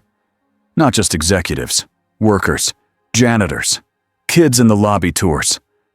Butcher's grin twitched. "And if we stop him," he said, "Vought lives." Blade's voice stayed hard. "I don't protect Vought," he said. "I protect people." Butcher stared at him for a long beat. Then he muttered, "You're going to hate this world." Blade's eyes didn't move. "I already do," he said.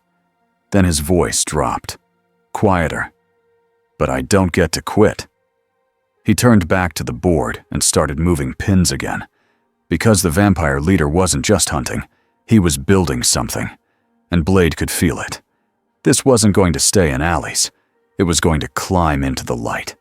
Vought News Network, breaking update, Chiron, rogue soup nightwalker. Still at large, Vought promises safety. 10 days passed, and the city did what it always did. It kept walking. It kept buying coffee. It kept cheering for heroes on screens.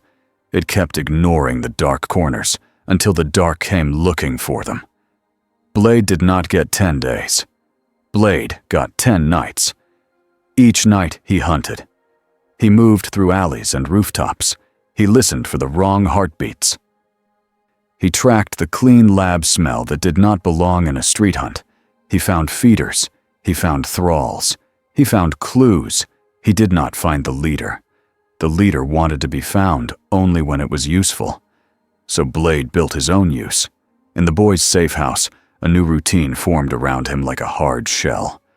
Frenchie turned the living room into a workshop. Wires ran across the floor. UV bulbs sat in rows like little sleeping eyes. He called them sun babies, and got offended when Butcher called them glorified torches. Made rules and made people follow them. No lone missions, no random doors, no shouting on comms. He forced breathing breaks when Huey started shaking. Kimiko trained in silence. Blade watched her once, then changed the training without saying a word.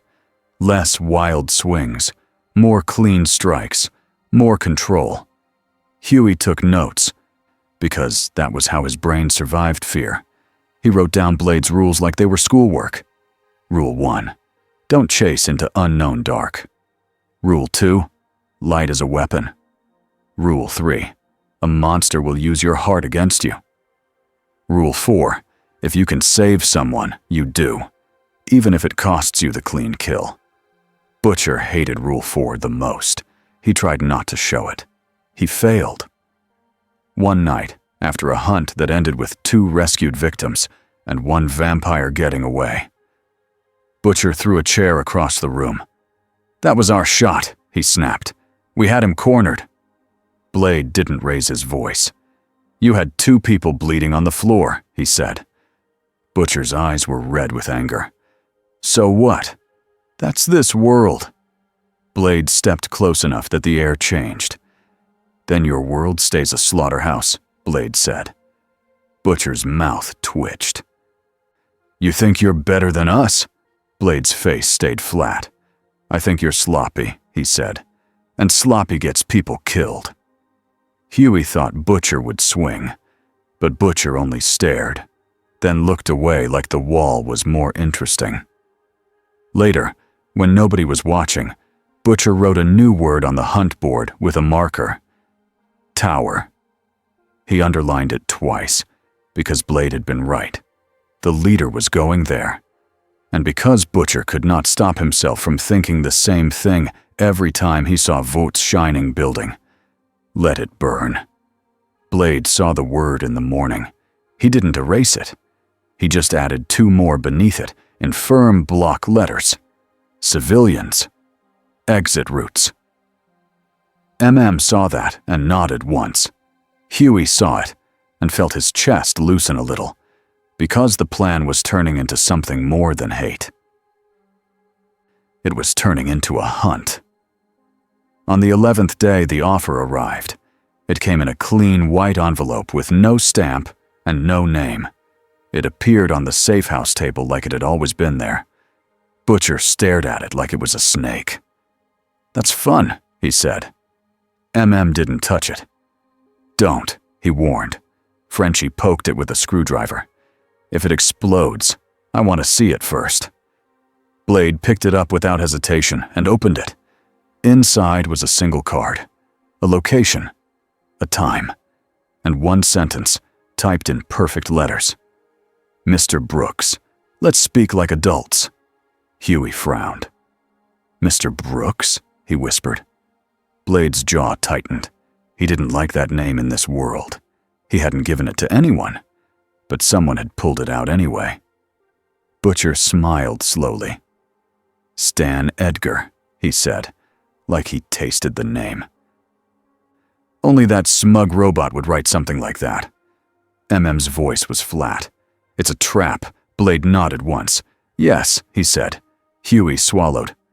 "So, we don't go?" Blade looked at the card again. "We go," he said. Huey blinked. "What?" Blade's gaze was steady. "Because he knows my name," Blade said. "And because he thinks he can buy me. I need to hear what he's planning." Butcher's grin widened. "And we can rob him while we're there?" MM glared. "No," Butcher shrugged. "Maybe." The meeting place was not a fancy office. It was a clean, quiet warehouse room with one table, 2 chairs, and a camera in the corner that didn't even try to hide. Stan Edgar sat in one chair like he had been waiting his whole life. 2 guards stood behind him. Not normal guards. The kind that didn't blink much. Edgar's eyes lifted when Blade walked in. Blade wore his coat. His sword stayed on his back. He did not sit. Edgar didn't flinch at the sword. He didn't smile. "Mr. Brooks," Edgar said calmly. Blade's voice was cold. "Don't call me that," he said. Edgar's hands folded on the table. "Blade," he corrected. "Very well." Blade stayed standing. "Talk," he said.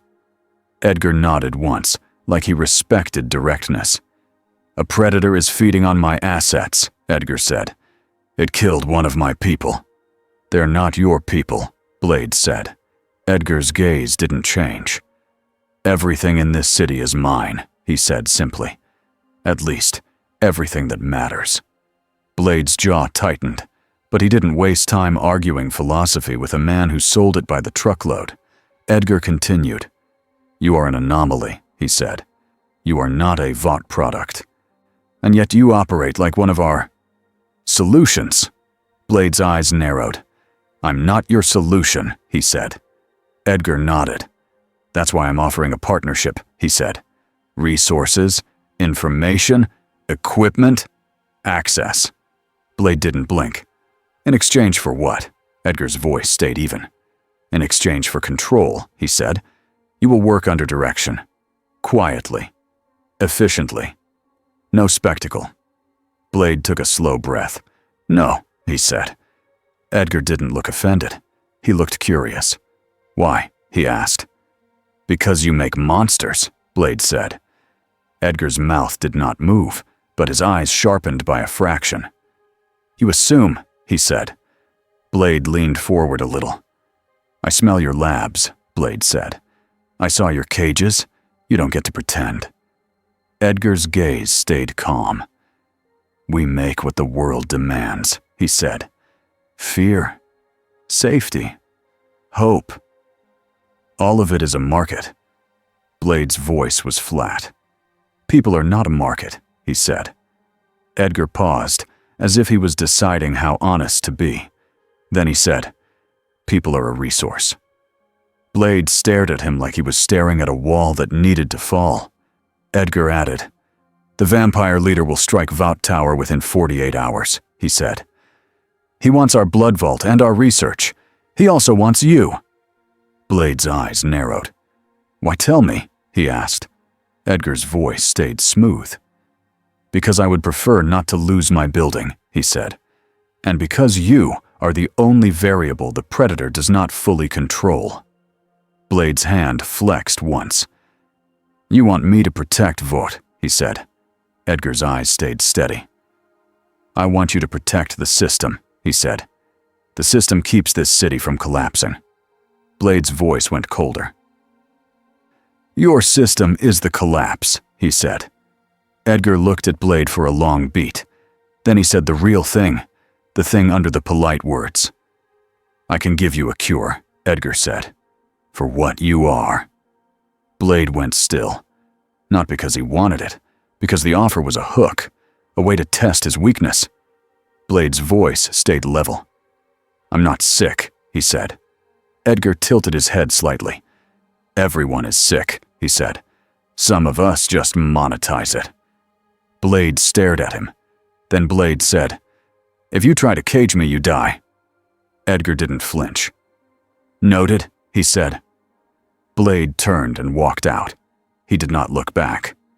Behind him, Edgar sat alone, hands still folded, watching the camera feed like he was watching a weather report. When Blade was gone, one guard leaned in.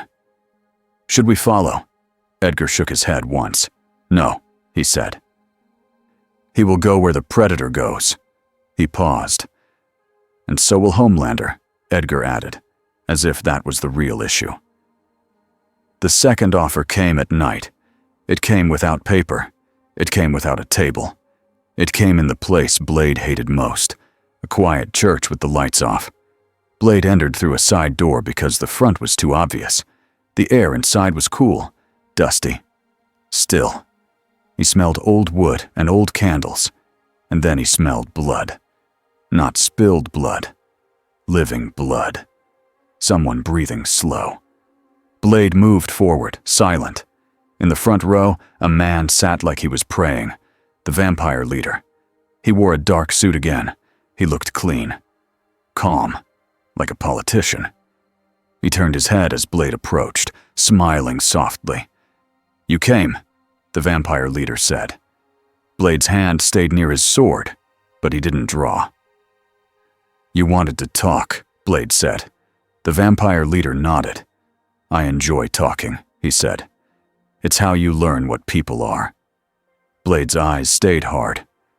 "I'm not a person to you," Blade said. "I'm an ingredient." The vampire leader chuckled. "You're more," he said. "You're a door."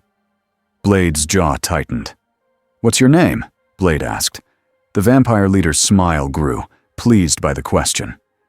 "In your world," he said, "they called me Frost." Blade's face didn't change, but something inside him hardened. He knew the name. He knew the kind of monster that wore it. "You're far from home," Blade said. Frost leaned back in the pew like he owned the building. "Home is where the food is," he said. "And this world is rich." Blade's voice stayed flat. "You're building Vamp-V," Blade said. "You're using Vought." Frost spread his hands. "Vought uses everyone," he said. "I'm just better at it." Blade stepped closer. "You're going to hit the tower," Blade said. Frost nodded. "Yes," he said. "The vault, the research, the equipment, the city's biggest herd, trapped in one glowing box." Blade's eyes narrowed. "And then what?" Frost's voice softened, almost gentle. "Then I stop hiding," he said. "I stop crawling. I stand in the light, and the light belongs to me." Blade's voice was cold. "You can't stand in the sun," Blade said. Frost smiled wider. "Not yet," he said. "But you can." Blade's gaze sharpened. "That's what you want," Blade said. "My blood." Frost nodded. "Your blood and Vought," he said. "A perfect mix. A predator that doesn't fear morning." Blade's jaw clenched. "You'll turn this world," Blade said. Frost leaned forward. "This world deserves it," he said. "It worships monsters. It buys lies. It laughs while people die." Blade stared at him. "Then save people," Blade said. "Don't punish them." Frost's smile faded. "You still believe in people," he said, like it was a childish habit. Blade's voice stayed flat. "I believe they bleed," he said. Frost's eyes narrowed. "Come with me," he said. We end your loneliness. We stop the hunt. We make a new order." Blade didn't hesitate. "No," he said. Frost sighed. "Why?" he asked. Blade took one slow step closer. "Because you feed," Blade said, "and you don't stop." Frost's eyes darkened. "Neither do you," he said. Blade's hand snapped to his sword.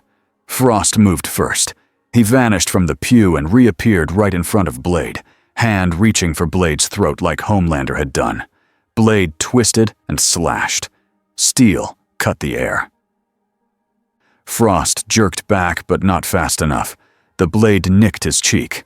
Black blood appeared, thin and dark. Frost touched it, then smiled again. "Good," he said softly. "I missed this." Blade threw a UV disc. Frost kicked it away mid-air. It clattered and burst light into a wall instead. Blade lunged. Frost dodged, moving sideways, staying just out of Blade's clean line. He wasn't trying to win. He was teasing the fight like it was a message. "I'll see you at the tower," Frost said. Blade slashed again. Frost disappeared into the darkness between pews.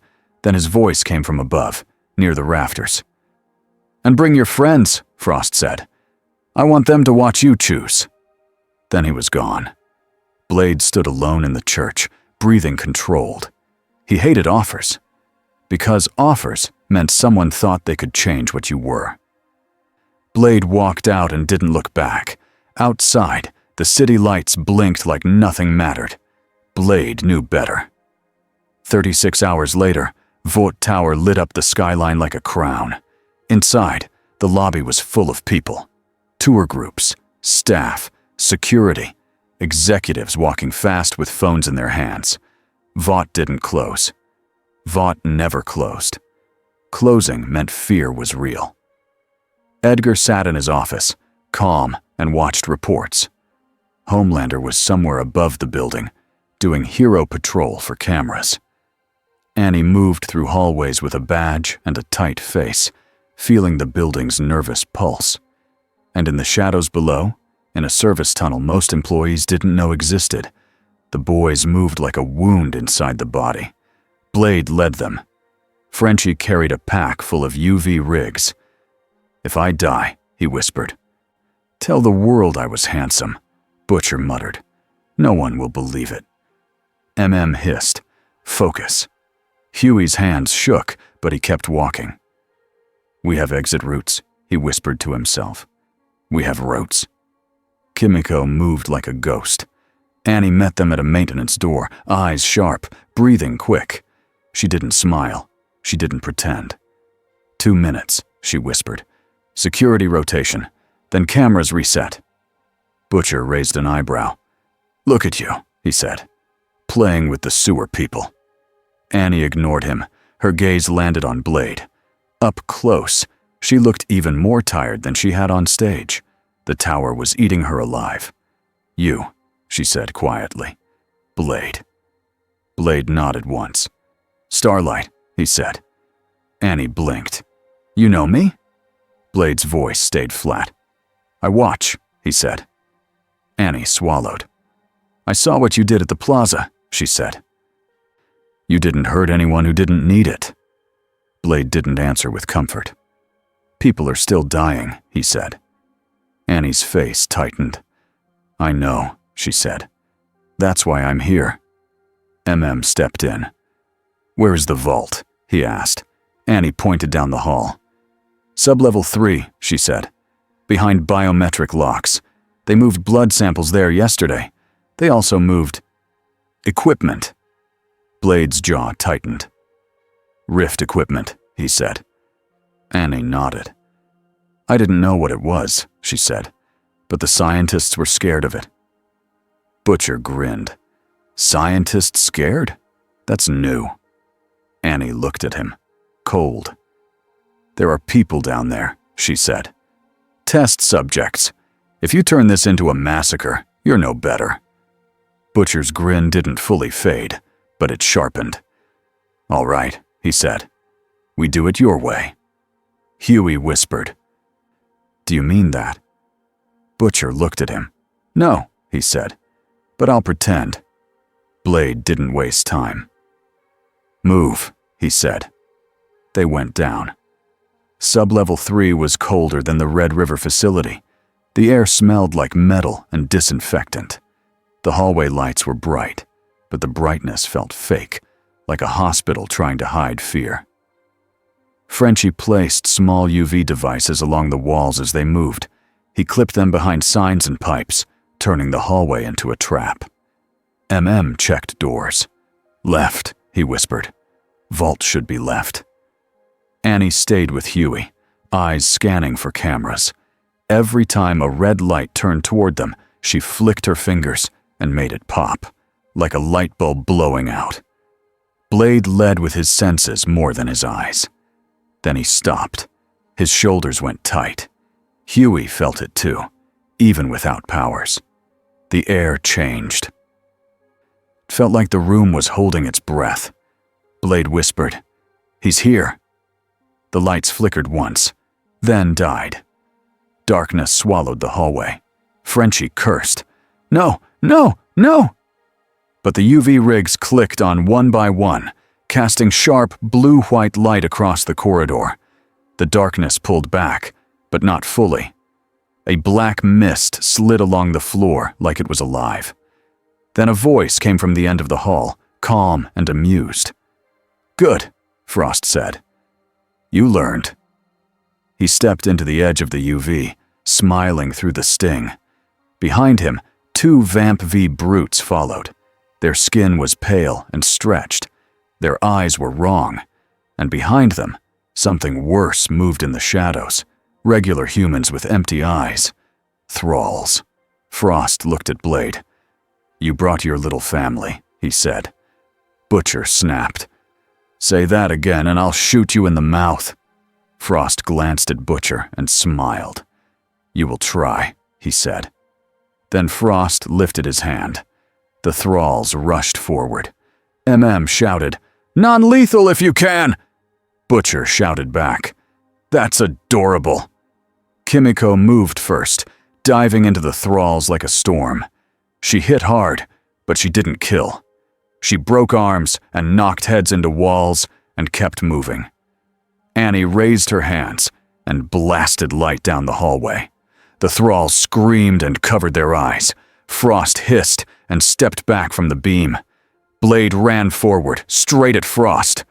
One brute lunged at Blade. Blade slid under its swing and drove his sword up into its side. Black blood poured. The wound started to close. Blade didn't waste time trying to out-damage healing. He changed the fight. He kicked the brute into the UV line. Frenchie's rigs flared. The brute screamed as its skin smoked. Blade twisted his sword and shoved it deeper, pinning the brute in the light. Fired at the other brute's knees, trying to slow it. The brute barreled forward anyway. It grabbed and lifted him like a toy. Huey's heart jumped. "Mom!" Annie blasted the brute's face with light. It screamed and dropped Butcher fired into its eyes. Still not enough. Blade moved in, fast and clean. He threw a UV disc under the brute's feet and kicked the brute onto it. The light burst up. The brute's skin bubbled and it fell, thrashing. Blade decapitated it in one swift motion. The head rolled into the light and burned. Huey stared, shaking. Blade didn't celebrate. He didn't even breathe heavier. He looked down the hall. Frost was gone. Blade's jaw clenched. "He's going for the vault," Blade said. They ran. The vault doors were thick steel with glowing keypads and a hand scanner. 2 dead guards lay on the floor, not torn apart, just drained. Frost stood at the vault panel, a bloody hand pressed to the scanner. A scientist stood beside him, shaking, forced to type codes. Frost glanced back as Blade approached. His smile widened. "Right on time," he said. Annie raised her hands, light building. "Let him go," she snapped. Frost looked at Annie like she was a child. "You work for monsters," he said. "You just wear a nicer face." Annie's jaw clenched. "I'm trying to stop you," she said. Frost leaned in close to the scientist's neck. "Then stop me," he said. Blade moved. Frost stepped back and shoved the scientist forward like a shield. Blade caught the scientist by the shoulders and pushed him away, keeping him alive. That half-second was all Frost needed. The vault door unlocked with a heavy clunk. Frost smiled like he had won a prize. Inside was a large room with cold fog and rows of shelves, blood bags, sample tubes, coolers marked with numbers, and in the center, the thing Blade feared most, a machine. Metal rings, thick cables, a glass chamber with dried red stains inside, a rig built to hold a tear in the air open, a reefed anchor. Frost walked toward it like it was an altar. "Vought tried to build a door," Frost said. "They almost did." He turned, and his eyes locked on Blade. "But they didn't have the key," Frost said. He pulled out the vial of Blade's blood. Blade's fist tightened. Frost lifted the vial toward the machine. "You see," Frost said softly. "Everyone wants what's inside you, even you, sometimes." Blade's voice was cold. "Put it down," he said. Frost smiled. "Make me." Blade rushed. Frost threw the vial up, not at Blade, but at the machine. Blade's eyes snapped to it. He had one choice in a blink. Catch it or strike Frost. Blade caught the vial. Frost laughed. "There it is," he said. "The hero problem." Blade's jaw clenched, but he didn't waste time. He threw the vial to Huey. "Hold it," Blade snapped. "Don't drop it." Huey caught it with both hands like it was a grenade. Okay. Frost's eyes flicked to Huey. A slow smile spread. "I told you," he said. "I use your heart." Then Frost slammed his palm onto the machine. The lights on the rig flared. The air in the center chamber shimmered. A thin crack opened in the air, edged with dark red. The same kind of rip Blade fell through, but smaller, controlled. The room shook. Alarm screamed. Annie shouted, "He's opening it!" Grabbed Frenchie's shoulder. "Can you overload your UV rigs?" he yelled. Frenchie stared at the rift like it was a nightmare. "Yes," he shouted, "but it will burn them all." "Do it," Blade said. Butcher stepped forward, eyes wide, almost happy. "Let it tear," he whispered. "Let it tear, and take the whole tower with it." Blade's head snapped to Butcher. "No," Blade said. Butcher glared. "Why not? This place deserves it." Blade stepped close, voice sharp. "People are upstairs," Blade said. "Kids, workers, people who didn't build this." Butcher's jaw clenched. "And what about the people Vought killed?" Blade didn't blink. "We stopped the monster in front of us," Blade said. "Then we deal with the rest." Butcher's eyes burned. He didn't like it. But he didn't shoot Blade either. Not yet. Frost watched this with amusement, like he was watching animals fight in a cage. "Argue," he said. "It's cute." Then Frost lunged at Huey. Huey screamed and stumbled back, clutching the vial. Blade moved to intercept, but Frost's speed was sharp. Frost grabbed Huey's wrist, trying to crush it and take the vial. Huey cried out. Blade slammed into Frost from the side and drove his sword toward Frost's chest. Frost twisted. The blade cut his shoulder instead. Black blood sprayed. Frost hissed and kicked Blade back. Annie blasted Frost with light. Frost screamed and stumbled. Blade used that second. He grabbed one of Frenchie's UV rigs and hurled it at Frost like a spotlight grenade. It burst on the floor, flooding the space with harsh light. Frost backed away, smoking. But the rift machine kept growing brighter. The crack widened. A cold wind poured out. Shadows moved behind the tear, like something on the other side was looking in. Huey stared, shaking. "What is that?" he whispered. Blade's voice went tight. "More," he said. More of them. Shouted. We have to shut it. Blade looked at the machine. Then he looked at Huey's hands holding the vial. Blade made a choice. Frenchie, Blade said. Overload the rigs. All of them. Now. Frenchie swallowed. It will melt everything, he said. Do it, Blade repeated. Annie stepped closer, light in her hands. I can push more power, she said. I can flood the room. Blade nodded once. Do it, he said. Butcher stared at Blade. You're really going to save the tower, he said, voice rough. Blade didn't look at him. I'm saving the people, he said. Then a loud boom shook the room. The ceiling dust rained down. A voice dropped in like a blade. What is this? Homelander landed at the vault entrance, cape still, eyes bright and angry. He looked at the dead guards. He looked at the blood bags. He looked at the rift. And for the first time, his face showed something close to fear. Not fear of dying, fear of not being in control. Frost smiled at him. Hello, Frost said. You must be the king of this farm. Homelander's eyes narrowed. You're not supposed to exist, he said. Frost shrugged. And yet, he said. Homelander stepped forward, voice rising. You're in my building, he snapped. You're touching my things. Frost's smile stayed calm. Your food, he said simply. That word hit the room like a punch. Homelander's face twisted. He lunged. He crossed the space and grabbed Frost by the head, fingers digging in like steel. Frost screamed, but he still smiled through it. Homelander lifted him and slammed him into the floor hard enough to crack tile. You don't talk to me like that, Homelander hissed. Frost's body smoked under the UV glare, but he still moved.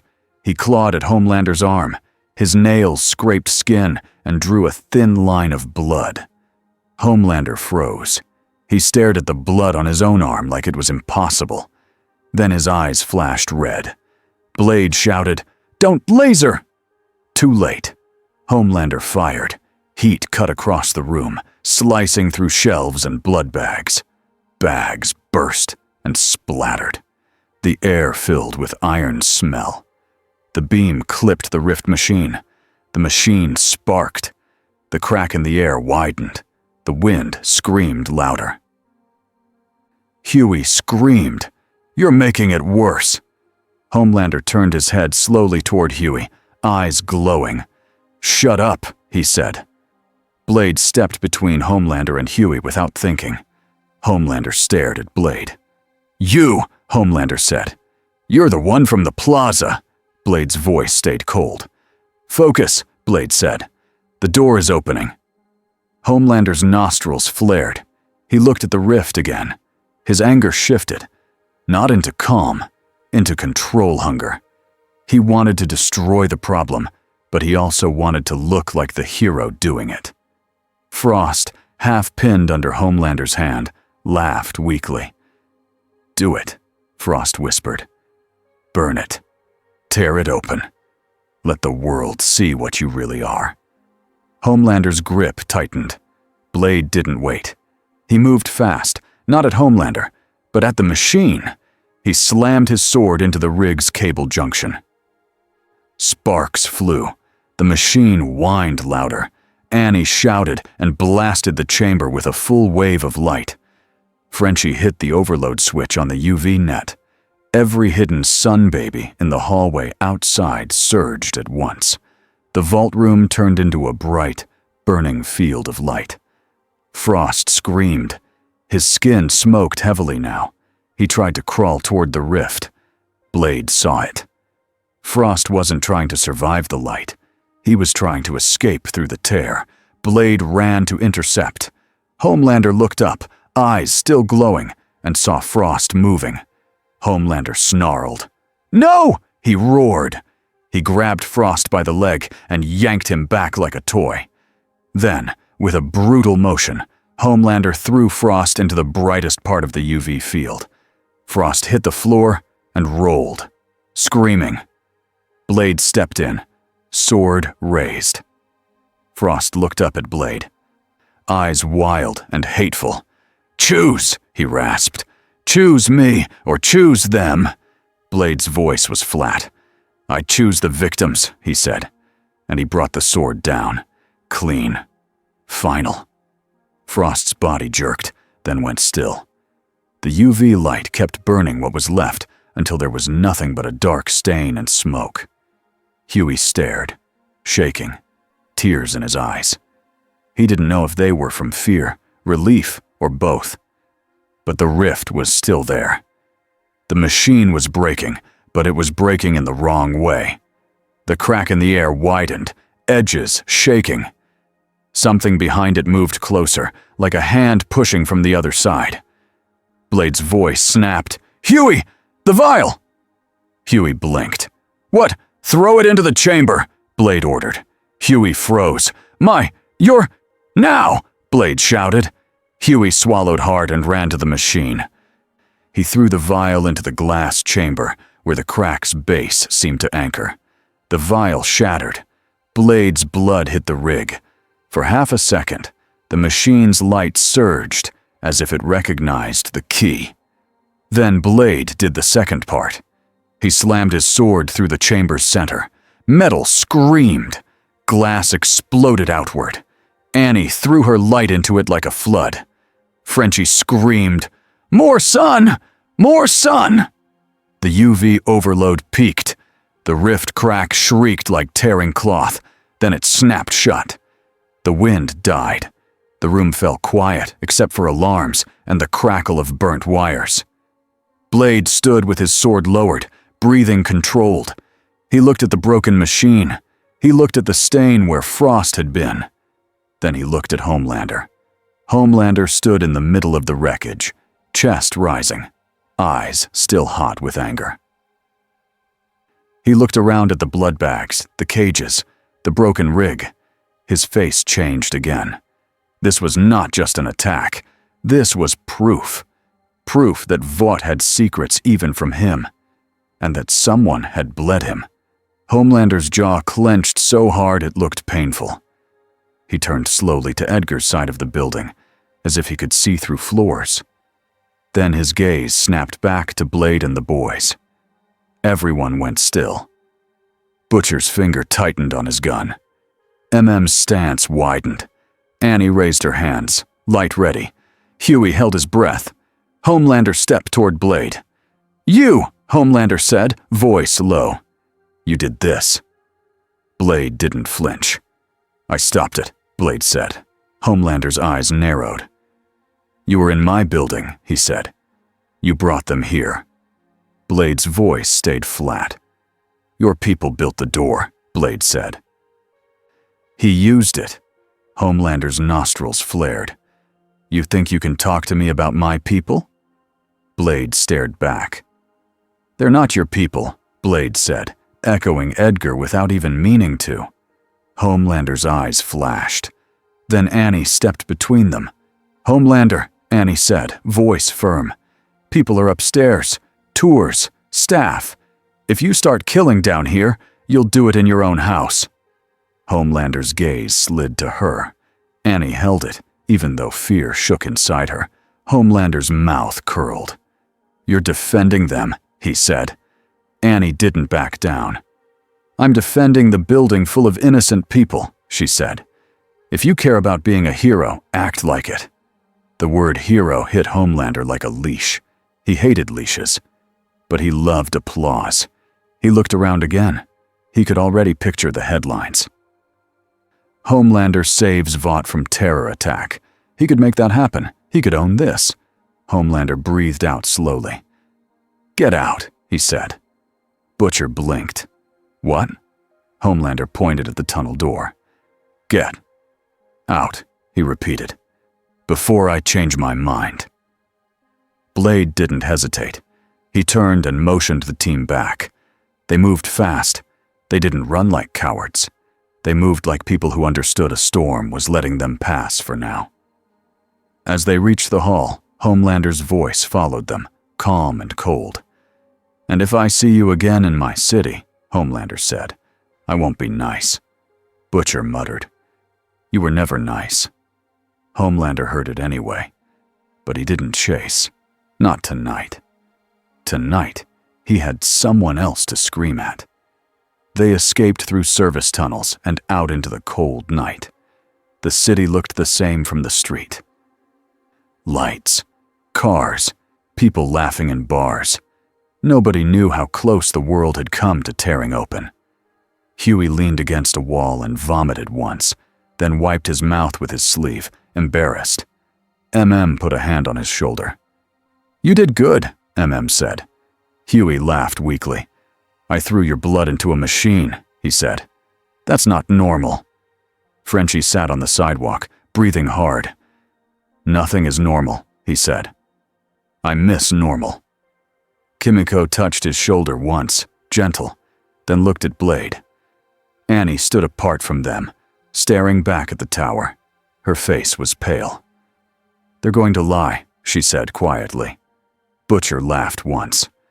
"That's their whole business model," he said. Blade didn't speak. He was watching the tower too. He could feel something else now. The rift was closed, but it wasn't erased from the world. A scar stayed. Scars always stayed. Turned to Blade. "It's done?"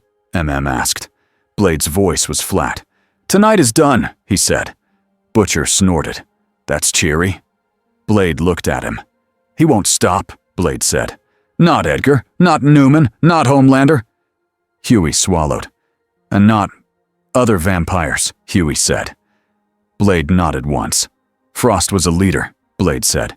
"Leaders have followers." Annie's jaw clenched. "So what now?" she asked. Blade looked at her. "Now we hunt the ones who feed," he said, "and we protect the ones who don't." Annie stared at him. "You're staying," she said, more statement than question. Blade didn't answer right away. He looked at the city. Then he said, "For now." Butcher smiled slowly. "Welcome to the sewer," he said. Blade's face didn't change. "Don't get used to it," he said. Butcher's smile widened. "Too late," he said. The next day, the story on every screen was clean and fake. Vought Tower targeted by terrorists. Homelander saves the day. Rogue Soup Nightwalker suspected. A new poll appeared by evening. Should Nightwalker be stopped or recruited? Blade never saw it. He didn't care, but someone else did. In a hidden lab beneath a different Vought facility, Stan Edgar stood behind a glass window and watched a scientist hold up a small sample tube. A label on it read, "Daywalker. Trace." The scientist smiled nervously. "We recovered residue from the damaged rig," he said. "It's minimal, but—" Edgar raised one hand. The scientist stopped talking. Edgar stared at the tube like it was a new currency. "Store it," Edgar said. "Separate. Locked." The scientist swallowed. "And the vampire remains?" Edgar's face stayed calm. "Dispose," he said. Quietly. He turned away from the window. On his phone, a message from Newman blinked. "You're welcome. Now you owe me." Edgar didn't reply. He didn't need to. He already knew the next phase. That night, Blade sat alone in a small room with one lamp. It wasn't the safe house. It was a place he could leave without anyone asking questions. A cheap bed, a chair, a sink. His sword lay across his lap. He cleaned it in steady strokes. Outside, the city hummed. Cars passed. People laughed somewhere. Sirens wailed far away. Blade listened to it all like it was weather. He held a small UV tube in his hand and checked the battery. He checked the disc launcher Frenchie had insisted he take. Frenchie had handed it over like a proud parent. "Your toys," Frenchie had said. "You are not allowed to die without my toys." Blade had not thanked him, but he had taken them. A phone buzzed on the table. A message from Huey. "We found blankets for the rescued people. They're safe for now. Also, thanks." Blade stared at the screen. He didn't type back right away. He didn't do feelings in texts. He didn't do comfort. But he did do truth. He typed 2 words and sent them. "Stay careful." He set the phone down. Then he looked at the window. Across the street, a billboard glowed with Homelander's smiling face. "I'm here for you." Blade's expression didn't change. He knew better. He stood, put on his coat, and slid the sword onto his back. He paused at the door for half a second, listening. Not for sirens, not for traffic, for the wrong heartbeats, for the hungry quiet that came before a scream. He heard nothing close. That meant only one thing. The hunt was moving. Blade opened the door and stepped into the night. Behind him, the city kept lying to itself. Ahead of him, the dark kept telling the truth. And Blade kept walking, because that was what he did. Because monsters didn't stop. So neither could he.